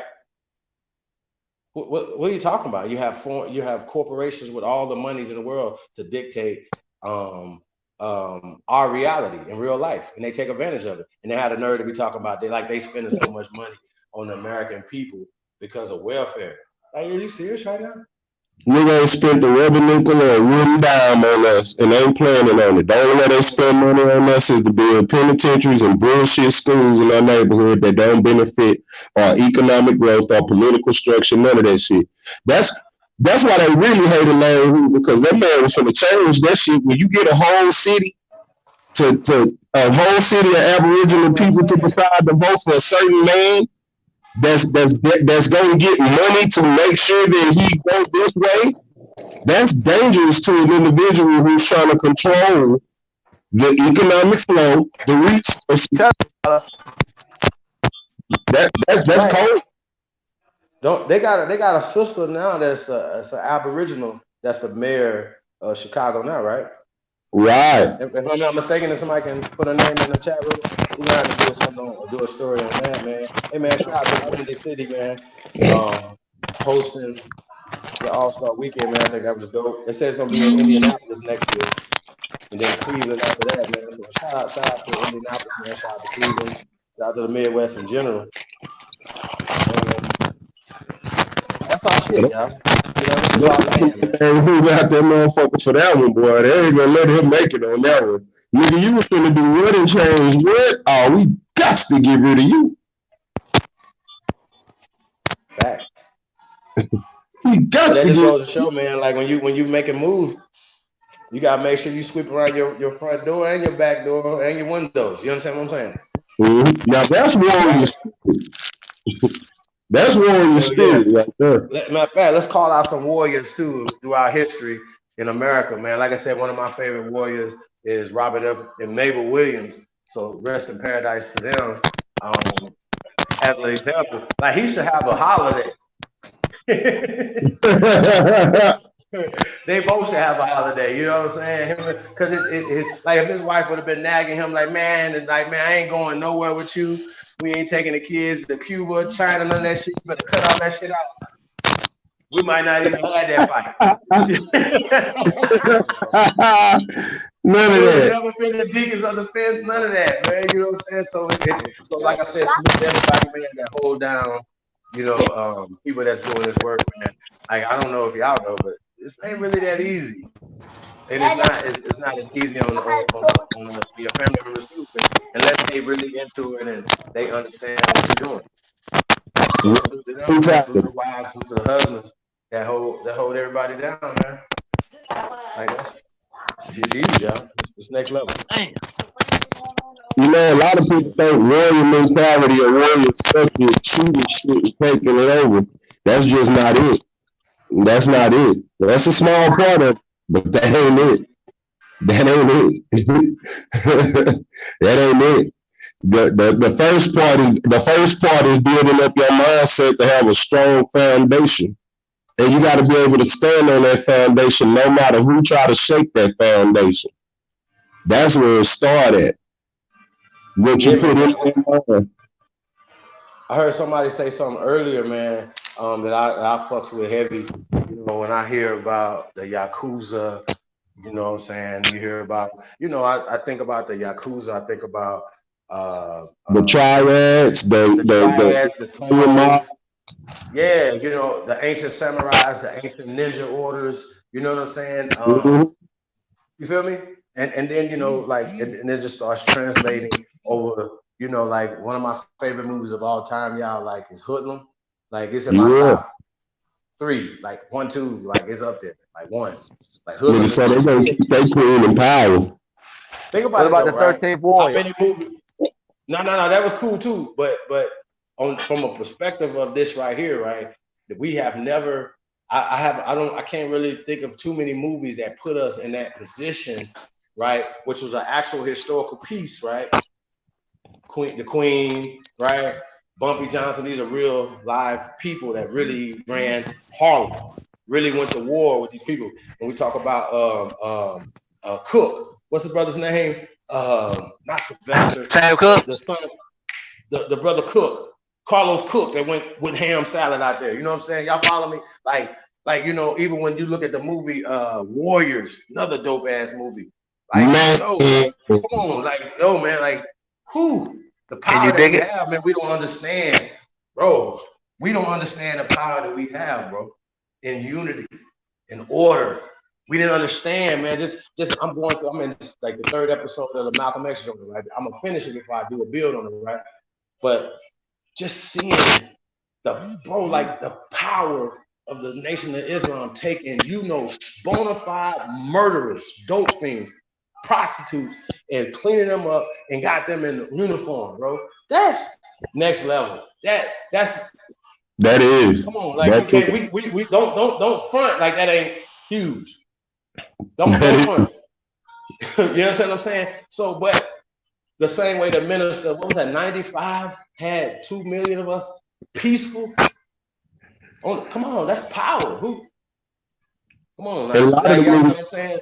Like we a lot gotta of be niggas able to build. gangbanging and all that shit. Ex-dope dealers, ex-hoodsters, the niggas is out there standing strong. And what they don't speak about is 95 to now, a lot of those men, the majority of those men kept up with that structure. They didn't fall back on that bullshit. They stuck with what they learned out there from the minister that day. And that's Right, still but imagine if we'd have been economically stronger since 95 though. That from that day, that you know what I'm saying, that as opposed to being where we at right now, we'd have been economically stronger. That means that and that means that more lives would have been saved, more families would have been intact because of the economic. You understand what I'm saying? Less people would be in prison, right? But we understand that prison is directly involved with the economic structure, that you know, economic opportunities, so things like that. Or whatever. Oh, yeah. So we understand that they did this. Period. People still don't believe that they 14,000 a body in them prison cells. Hell yeah, they do. Why you think they created the CCA? Those people need people to funnel and focus their money. Hey, Thurgood Marshall's son is the head of the CCA. Thurgood Marshall Jr. was running the CCA at one point. And that's deep. That's deep. Think about that. One of our own in a position to control our own was funneling our own into their system. Because but that's when we talk about Stedman, we talk about people like it's usually us in these positions, y'all. Yeah. Y'all understand what I'm saying? Like y'all, I don't know if we really paying attention, but a lot of the government agencies and a lot of the people that we're gonna be talking to, like when we get to those agencies, they look like us. They've been there for years. Yeah. They don't get voted out every year. They got to work with every different president that comes through. They still living there. They still working there. They still doing certain things. So I really feel like we've been duped, that we're going to have these conversations. And, you know, I don't know if it was done on purpose, because if you go to a university and you say, man, you're just going to get you a straight A, you're just going to learn. They want to bring that information back to your family. That's what we did. We brought African back to our families. Our families rejected that shit. Right. Real talk. But like I said, I wanted to shout out a few warriors. So I got Robert and Mabel F. Williams on my list, y'all. Who y'all got in the chat room? DOT, who you got? War Chief Red Lion. Peace, Tika. I can't pronounce all that. Verdine is in the building. Restitution, yeah. I like the word restitution better than reparations, y'all. Because a crime has happened, right? And they need to pay us for it. Period. People don't understand what that means. They don't understand what that means. When you do something bad to a people and you get caught in it, you got to pay restitution. You got to right your wrong. Mm-hmm. That's what we do. In the chat room, bro. Solo Mac is in the building. Don't exactly. That's DOT now. Okay, talking about DOT. Agents don't show their faces in YouTube chat rooms, and they always try to hinder positive outreach strategies. Watch out for their asses. That's right. Sister Betty, that is a fact. What else we got in here, y'all? Big Chief is in the building. Peace to the God.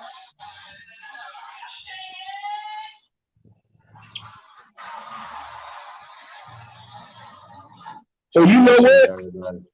If you look at warriors, if you look at the warriors, the two Aboriginal dudes was representing the Aboriginal tribes. If you look at that movie, those two Aboriginal guys were representing the Aboriginal tribes. Yeah, but they were fucking with the whites too. Yeah, that dude with the fro, he kept the medicine bottle around his neck, which in the movie, yeah. What movie is this? What movie is this? The Warriors. Oh man, come on, like shit. There's so much science in that movie, man. This is ridiculous. I'm telling you. I mean, it really was, man. That was he kept it real Aboriginal on there, and I respect, bro.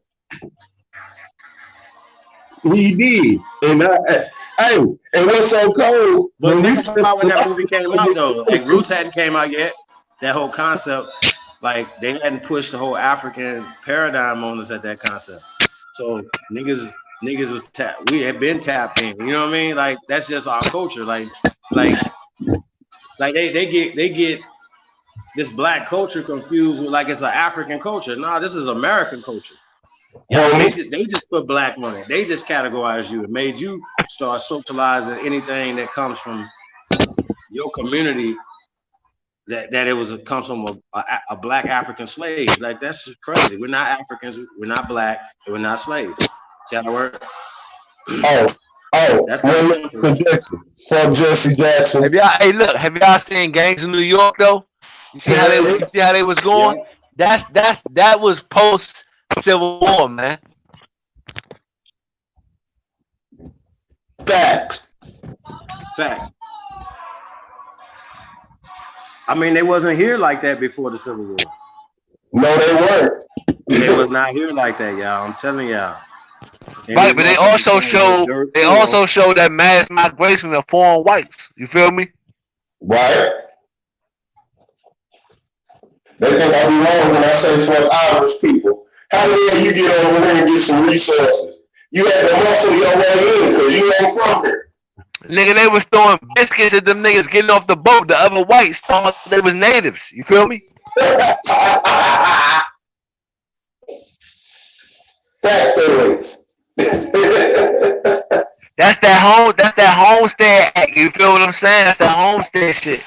Niggas say we gonna flood that land with us. Exactly. They was beefing so hard amongst each other, like the English Protestant versus like the Irish and Scottish Catholic. You feel what I'm saying? And they was beefing over New York. You know what I mean? You know what I mean?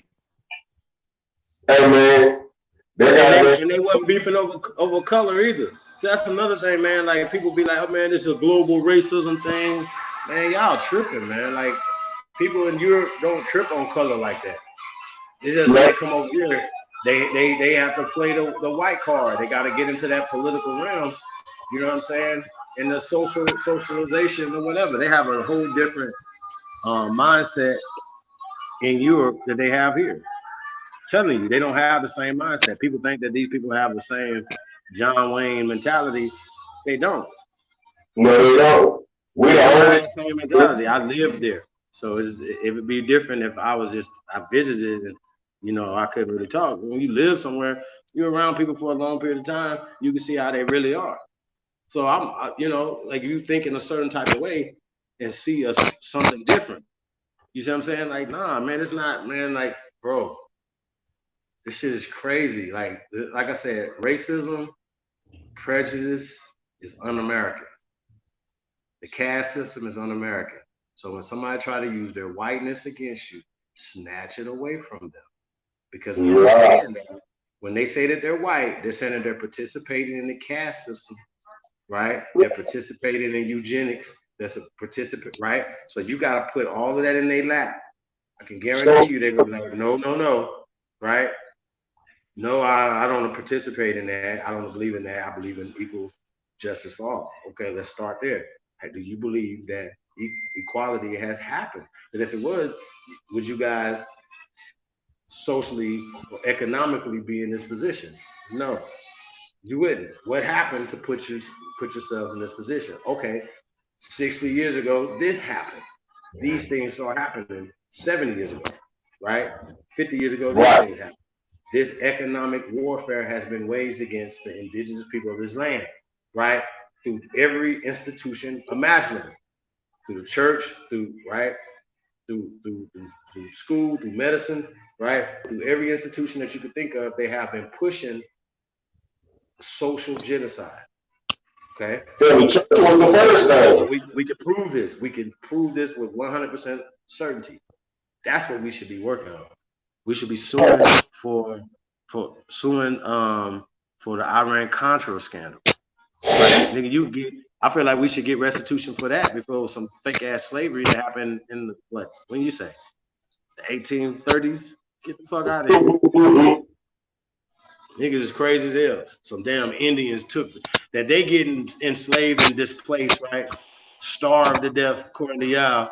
Some niggas that know how to hunt, fish and shit, starving to death. It's crazy to me. It's crazy, yo. Like, it don't make any sense. But they didn't have Piggly Wigglies on the way to Oklahoma, nigga. Like, that doesn't make any sense to me, y'all. So somebody gonna have to explain that to me. Like, our people ain't that goddamn dumb. And we just get the narrative without no evidence. Well, what happened to the 60,000? What happened to the how many thousand people that died? What happened to the Native Americans? Why didn't they go to Oklahoma and build nothing? Show me. Where is this at? This is 1800s. You have records of this. Right. So then once again, Sister Betty going through the fucking Dawes Roads and the Cherokee, the Chickasaw, and all these different, the Creek Roads and stuff like that or whatever. Like, we never imagined even look on these things because we just automatically assuming, oh, there was the $5, but the so-called Native Americans. Because those were the movies that they put out on Tonto when we was little boys, little kids. Right? Yeah. These are the imagery that they push. Then they got the nerve to push Johnny Depp or Andrew Daniel Day-Lewis or somebody as fucking Indians. It's a sad fucking day when for 50 years the greatest Indian that ever reigned on this land was portrayed by an Italian. An Italian immigrant played the most known Indian on television, my nigga. Man, that's crazy. Who y'all got though? We got Robert and Mabel F. Williams, modern day warriors. We're talking warriors, so I'm gonna go with them. Who y'all got? I'm gonna go.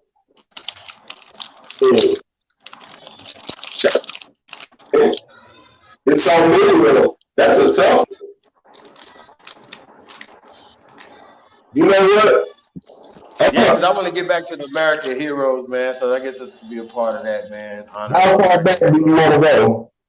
You can go anywhere you want to be at. Malcolm X, when that man told the world Aboriginal, what does that mean? That means meaning before he went there, when we say Aboriginal, that's you and I, but you don't want to be Aboriginal. That man, disrespectful. Who you got? Who y'all got in the chat room? DOT got Muhammad Ali. We got two Nation of Islams back to back. Man. Two Nation of Islams back to back. Who y'all got? Let me see. Y'all got disrespectful. Who you got? I'm gonna go with Sister Ida B. Wells. Yeah. Rest in paradise. See, here's the thing, right? We gotta do some shit like, yo, Oprah, we need you to play Ida B. Wells in the documentary. Y'all understand what I'm saying? Maybe the spirit of Ida B. Wells will get in her and never leave her. Like, y'all understand what I'm saying? Like, I'm just like I said, I'm an Oprah fan, y'all, so I'm never gonna. I can't, y'all. I can't give up on it. Like, you understand what I'm saying? So, like, you know what I mean? Like, I can't, y'all. Like, I just. Don't say that. Like, I'm ready with her. She from Mississippi, man. I can't. You know what I mean? So whatever the situation is, you know, yeah, that's our loved ones, man. So, and like I said, it goes back to being warriors and having restraint, having respect. You know what I mean? Yeah, a lot of that stuff, you know, that stuff will help. That stuff will come back, you know, tenfold, man. So another one. Queen Khalifa. Facts. You know, ain't nowhere that you ever read where she said she was an African American. She knew where she was from. She knew where her tribe president was from, and she put together a group of motherfuckers that was gonna ride was gonna ride for their land, their part of this land, and they held it down. To be honest, she was rolling harder than most men that we know today. Yeah, man. I was hoping. Hold up.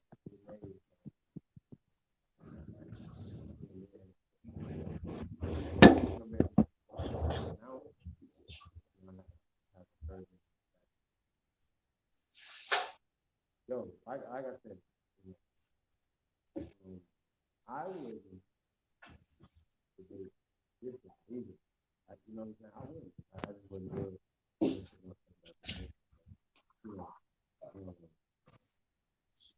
Yeah. You gotta see. I'll fake like what about it? Hey, your microphone is being muffled, my brother. Testing. Still low, but Yeah. So, what's that? Dr. Gallagher was the mom. Dr. Fred,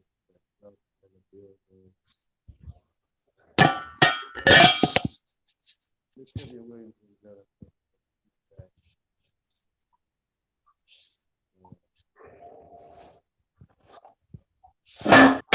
yeah, like I said, Lusa. It's another one of my favorite, John Horse. You know, I want to, like, we can't sit back and wait for Hollywood to tell our stories for us. So we got to invest in the stories of heroes. You know, it's like a lot of y'all wouldn't be here. So y'all got heroes in your own personal family. Y'all just act like niggas was just bred, woke up slaves, bred slaves, died slaves. Hey, this shit is crazy. And they paint these slave narratives in your mind so you can just throw yourself in that box. They be like, oh, we got them. And so a lot of the fighting has to start mentally first, y'all. And knowing who you fighting. If you think that you fighting against the world's greatest army on the planet, bro, yeah, you're never gonna get anything done mentally, spiritually, soulfully, you know what I'm saying? Because you're afraid. You're never gonna get anything done. That's not even your enemy. That's crazy. We want America to thrive. We want America to be, right?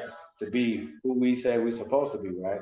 I thought America's supposed to be the good guys to the world, help the world out. You see what I'm saying? Mm-hmm. So when we gonna get back to that, we gave the world democracy, right? So we done said that we done put the demon across the world. You know what I'm saying? Right. Demon rule, democracy. Hey, Yeah. to answer your question earlier, where the whole we fighting the U.S. government come from, the Black Nationalist Party and the Black Panther. Facts. They was the ones who came in with that whole, we gotta fight the government, we gotta fight this, that, and the third, that the U.S. is putting on our back, that America's putting on our back. You can't fight something that don't exist, bro. The United States ain't nothing but an 8.5 by 11-inch piece of paper in the bottom of a file cabinet in Washington, D.C., and its jurisdiction only stretched 10 miles in 4 directions. How is 10 miles in 4 directions controlling your whole life, cuz? Explain to me. Mm-hmm.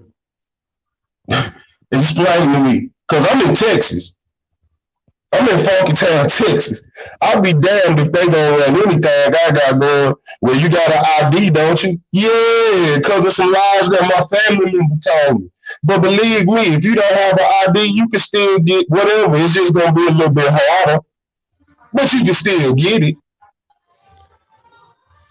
It's not holding you back. Huh? I'm saying it's not holding you back not having an ID, not having a job. I ain't never had a driver's license. I'm 35. Ain't held me back one time. All that stuff, man, if you a person with a brain, you can develop your own business that you control yourself. Remember, our great-grandparents were farmers, and they was making money or making the equality to money on their own. They didn't have no IDs. They didn't have no birth certificate. They didn't have none of that garbage stuff. they were still out here getting it in and taking care of families of 14, families of 8, families of 4, families of 7, eating good, dressing well, all needs met. They don't have none of that crap. We subscribe to that nonsense because it's implanted in our heads as children by our family because they believe that stuff. The more modern side of our family believe that stuff because they wanted to be accepted by the creators of the American dream. And they felt they couldn't survive without that. They want to chase it because they drew the picture and made it look very illustrious. They made it very appeasing to the senses. Man, nah, that's something that a sucker chase. That's something you can't achieve. Everybody don't want no picket fence, bro. Everybody don't want all that goofy stuff, bro. Most of us just want to be able to build wealth and have it take care of our family generationally. All that fitting in with the Caucasian created Joneses, man, dead all that. Nigga don't want that shit. I want to get it like my great Uncle William did. That's facts. My Uncle Kenny keep telling me that story, and I respect that man for putting that in my head. This a man that killed the white man when he tried to come and take his farm and his cleaners and all that shit. Mind you, they had cleaners and all that stuff back in the early 1800s, bro. Niggas think the cleaners is something that came out in the early 1900s. Man, they had people that you bring their clothes in and you pay them to clean them motherfuckers back then, bro. And people was making money off that. These are individuals that my uncle did not have no damn ID card. He did not have no damn birth certificate, none of that garbage, but he had businesses. And took her home, killed them folks when they came and tried to take it from him. Ended up killing the wrong people and had to move out of Georgia. But he didn't let them take nothing from him, though. That's something that he destroyed it before they could take it from him. Now that's cold. One who can determine their own destiny. That's a warrior spirit too.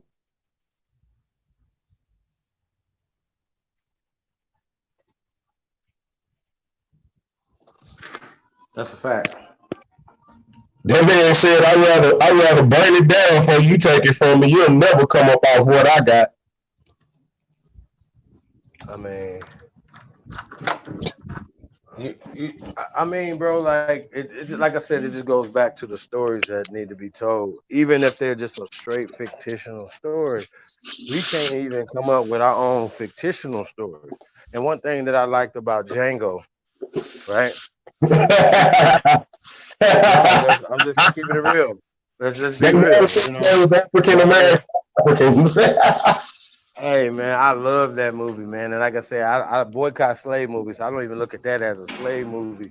However, they put a black hero, so to speak, right? But an Aboriginal, Indian hero, you know, that looked like us in a position to be a hero and to save his girl, you know, all this other stuff, man. It's just gangster. And, right. and once again, it goes back to Hoodlum, like I was saying about Hoodlum. Like, they wasn't selling dope. They were just running numbers. That's it. This was just another form of lottery for the community, right? That people was using, like they said, that was doing great things for the community. So wasn't necessarily, I seen it was like a negative thing, right? Let's just start there. So they jobs and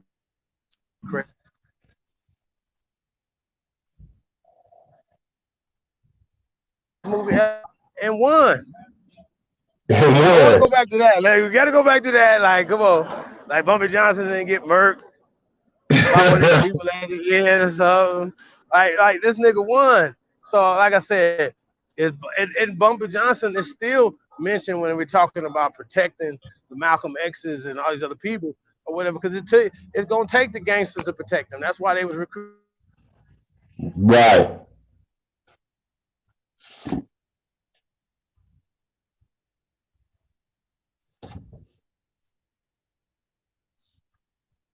Nation of gangsters that will really was really putting hands and feet on people. So I don't think people really understanding that. See, I know we hear a lot of stuff, and they're only gonna tell you and push the position that they want to push. But our people didn't lay down like they want to make those portrayals.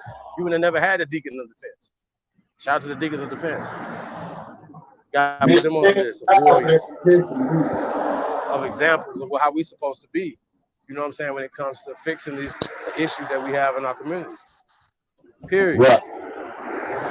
Respectful young, at the end of the day, man, I like to think that no matter what your situation is, that we got majority of our young are good.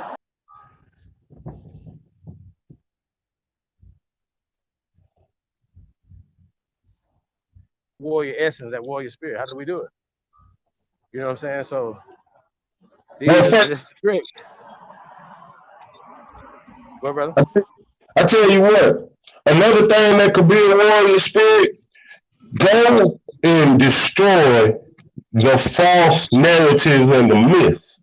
Because when I go look at a lot of my friends' photo albums that their mom and grandmamas kept, some people from the 17 and 1800s was well-dressed, dapper individuals. You ain't no slaves. Slaves don't wear three-piece suits. They don't wear top hats. Those were dressed. That was apparel reserved for those who were of a higher financial range. People with their hair done up perfect. Women with updos and pearls on their neck and chains on their neck. What you mean that's a slave, bro? That ain't no African and that ain't no slave. Those are people from this land. They ain't never gave no slave no damn pinstripe three-piece suit that was fresh. Hemmed at the bottom. With the badass shoes on. Show me a slave that you ever seen in a movie dressed like that. And if a nigga named Chicken George out there a cornball, I swear to God. Look, man. A lot of this stuff was narrative drawn up to keep you in a depressed state of existence. These folks weren't no slaves. These folks were business owners, land owners who went to town and do business. Who went to town to go sit down and listen to the show. Who wanted to go listen to somebody play instruments. Who wanted to go listen to somebody sing. Who wanted to go enjoy a fine meal in an establishment. That was going on back then. We wasn't eating at no goddamn back door, fam. Especially in the towns that we owned. It just didn't happen. I mean, once again, though, bro, it goes back to marketing. Right. It goes back to that. Like nobody told us not to. Nobody told us to go to Cracker Barrel. Nobody. Not one person. Been to Cracker Barrel. Come on, like, come on, think about it. I ain't even playing around with it. There's no reason for it to be called Cracker Barrel ever. Say, I've been to Cracker Barrel and I read the walls and I seen the picture and I knew I wasn't supposed to be there, but them goddamn chicken and dumplings up in there, man. Say, and then chicken fried chicken. It's Cracker Barrel to me. You know what I'm saying? Whether it's PF Chang's, whatever, all that's Cracker Barrel. Ruth Chris, all that's Cracker Barrel to me. So we have to have a mentality of like, yo, what's more valuable to you? You know what I'm saying? So in our communities, in the hoods around America, foreigners are literally cooking soul food and feeding it to our people. Man. Like, so when we're talking about tapping into the warrior spirit, like, we're not even feeding our own children. We're not even feeding the warriors. Like, your hands, look, I don't know how important as y'all think this is, but being a chef or a scientist, right, that's engineering your family, right, the foods and the things and how you preparing it, how you season certain things or whatever, is prolonging or it's you know what I mean? You're breeding healthy people. You know what I'm saying? So right. that is probably what one of the most important aspects of things that you can bring to the family, right? Right. People overlook that. We don't find value in cooking for our family. No, So we shout don't. out to the moms that find the value in that. Shout out to the dads that cook. Shit, I cook. You know what I mean? I don't have a problem. I need to cook a little bit more. I sure do, man. I sure do need to cook a little bit more. But we're gonna let you ladies in on a little secret, right? It makes us feel good when you guys cook. It does. Man, The love. Hey, shout out to Mama Hester. She talk about the love, right, that she put in the food. So after when you eat, then you just feel it just be hugging you going down. So that's what it is, just the love that you can put in the food that Cracker Barrel can't put in the food. That's how that works. you remember the smile on your face when your mama would cook your favorite dish and you taste it and it's flavor the season just right, that smile on your face? That's what, man. My mom used to cook chicken Creole, boy. My face used to light up. Man, I still beg her to this day to cook it. To this day, I still beg that woman to cook it.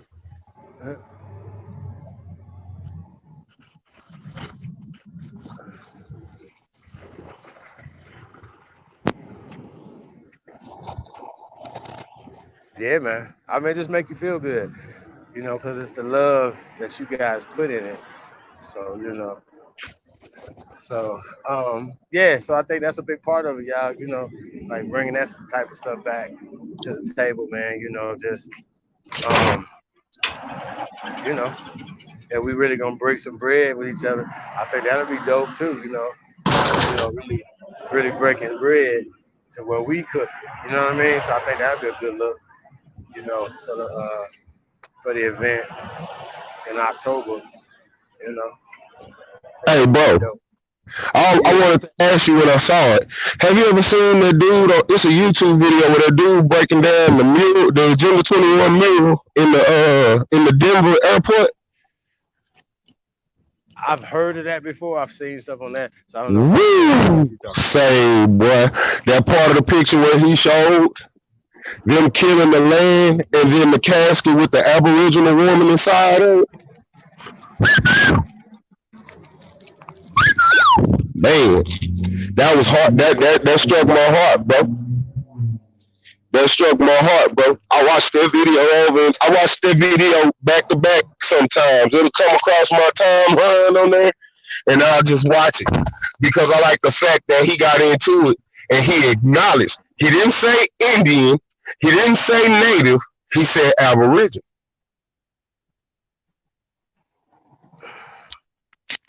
Oh, they know who he is. They know. I was once told that if you go to Germany, Switzerland, Sweden, any of those European places, bro, they'll tell you all when you come with that African American shit or that African shit. They know who you are. You just don't know who you are type shit.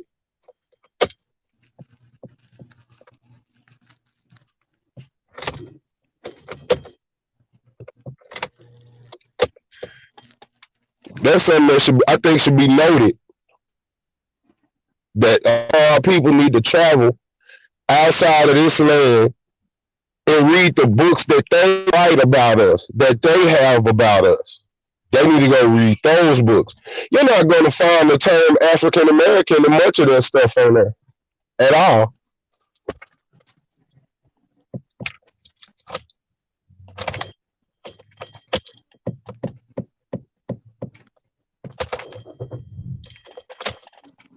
Not at all.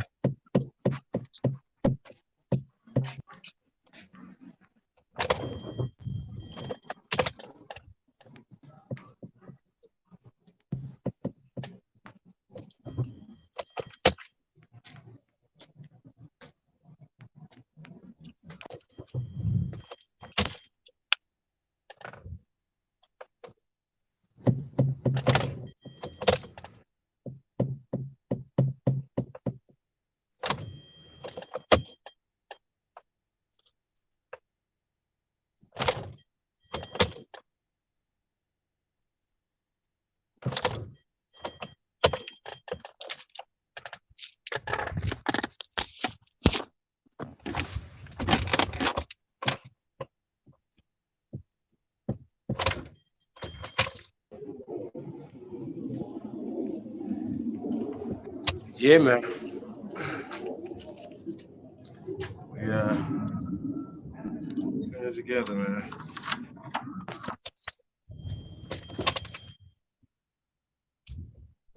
But yeah, so I think Sophie Johnson was definitely the warrior.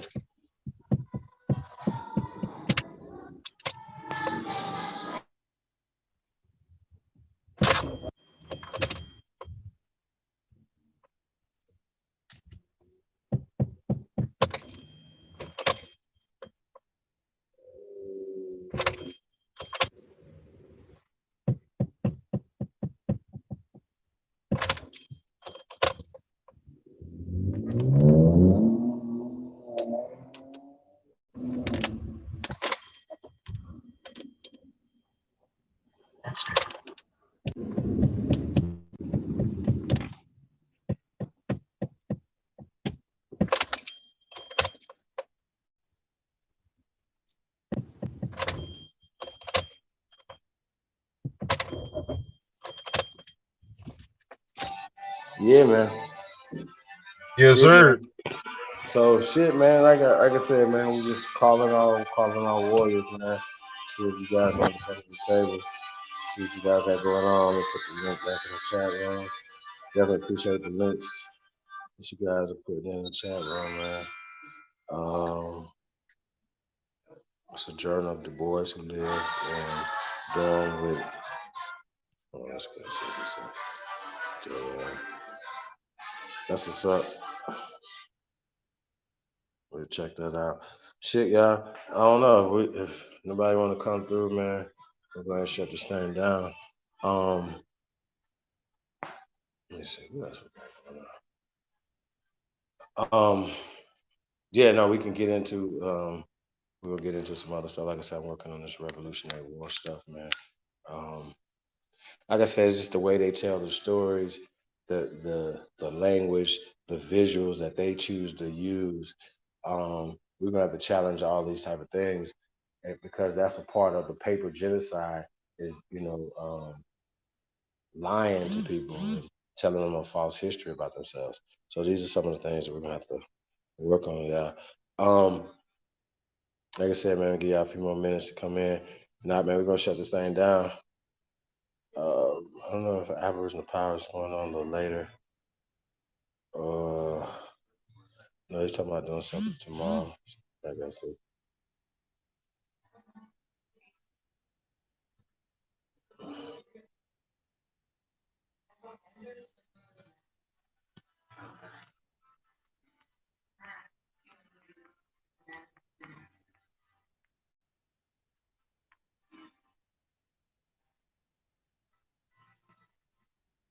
What else we got going on? See what we got.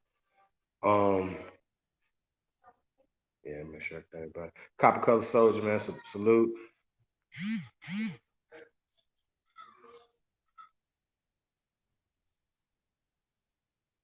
Man, we're in the building, man. I'm saying, man, cook the grill. Yeah, I think P, that's exactly what we're gonna do, man. We're gonna have to invite you guys to a vegan barbecue. So, man, we're gonna have to put that together. You know, a vegetarian / vegan barbecue, man. I think y'all love it.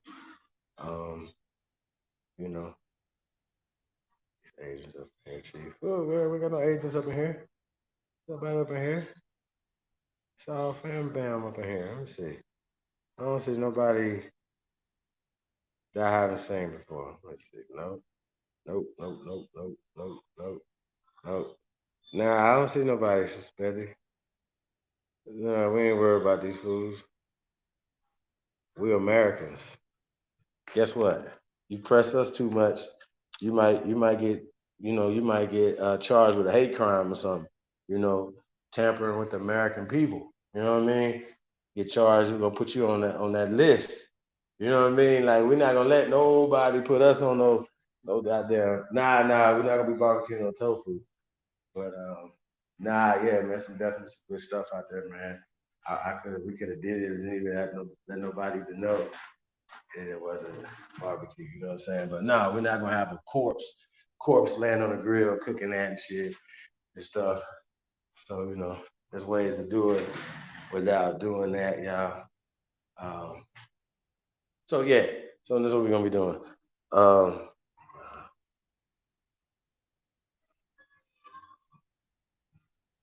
And yeah, no man, it's going down, y'all. Ammo TV's build. She talking about it's wild over there. Huh? Aboriginal TV building right now. I've been locked up 3 times behind. Yeah, man. I don't know about that one. War Chief. Definitely don't want to get that. I don't want to be locked up behind. What's wrong here?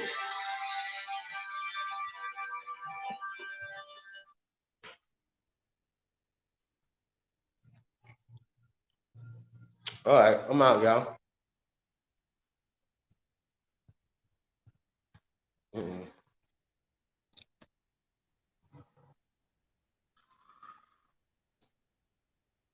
Bro. Yeah, boy. What you do? Nothing much. I just want to say, man, I appreciate you for letting me build with you, brother. That's word. I had went crazy on me, so I had to get back in here. But I want to say I appreciate you, man, allowing me to build with you, man. I'm from little old Fort Worth, Texas, man. You know what I'm saying? But shit, we're part of the world, the whole world, the whole land, man. We're part of all this, and we appreciate y'all for allowing us to be there, for allowing me to be a part of it, bro, on your show. Man, I appreciate you, man. Coming through, man. I'm building. It ain't too many people like you, man. You awesome, bro. Oh, man. I'm just playing my part, man. Doing what the ancestors told me to do, bro. I don't miss no show. And if I do, I'll probably watch it later that night or the next morning. Even them 9, 10, 11-hour shows, I watch it. And I take my sit down with me. She gonna watch too, because she needs to know. Besides, she wants to know her lineage. And so through that, I tell her to get that information, show her how to get that information. Stuff that y'all teach, I be having to use to find her family, because she don't know, too many of her family members to even get that far. But because of y'all, we were able to go back in and I guess you would call governmental history, the documents that they keep, and learn a lot about her family, bro. And I appreciate y'all for that. Man, that's what's up, man. Shout out to Sister Betty Love, taking on that challenge, man. And she ain't had to go to school for it, but once she found something that she learned some information that helped her find her people, then she just paid that forward, man, and then be willing to help out other people to do it, man. That's pretty dope. Chill out a little bit, man. I won't be going hard. It was one you had with her, and you had the Aboriginal. The Moor guy on there, the Moorish guy, and man, say A1 was grilling that man. Oh, let him breathe, bro. Let him breathe. Let this man get the information up. A1 was on his head.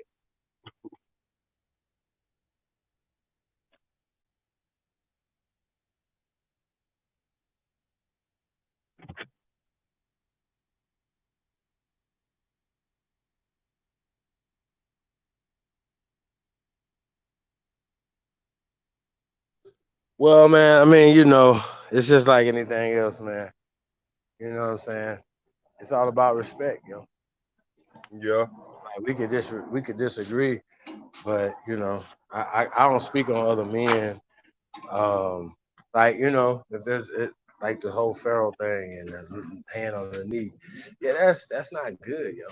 That was too much. That was too much. But I'm still not gonna question his manhood based off of that, though. You know what I'm saying? No. And if I've never, I just don't assume and put those type of energy out there. Say, oh, that guy right there is gay or whatever, because that's not a good look. That's a part of the slander. you know, 'cause this happened to me, right? So I'm looking at it, I'm like, yo, I know that ain't that's slander about me, so I don't have to. So when I hear it on somebody else, I'm like, okay, well, that's not a good look. Like, you know what I mean? Like, it's not like the Orlando Brown Nick Cannon thing. That's not a good look. That's Not like at it's all. like it's not a good look. Like That was Orlando, that it's was on site destructive. every day, nigga. Every day. Every day it's on site, bro. Like I'm telling you, fam. On site, every day, all day. Just like I'm just letting y'all know. I'm telling you, like, it's some shit like once you cross the line, you cross the line, cuz. What me to do?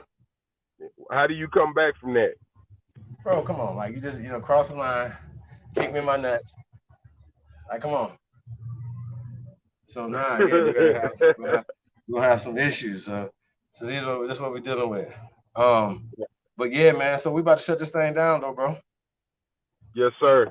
I appreciate you, man. Good look. I'm gonna always be catching your videos. You take care, bro. Man, you too, man. Definitely appreciate you, man, coming through. And we're gonna get Yes, it sir. in, man. All right, Yes, man. sir. Shout out to everybody, man. Thank you for coming through. And like I said, we're gonna definitely be coming through Funky Town, man. So like I said, we're gonna be getting with you. I'm gonna let you know we're gonna be out that way next month, man, for sure. So peace and love to all American Aborigines, man. We definitely appreciate everybody coming through. We out. Like I said, I think I'm gonna go over check out Aboriginal TV show we got going on, man. So peace and love to everybody. We out.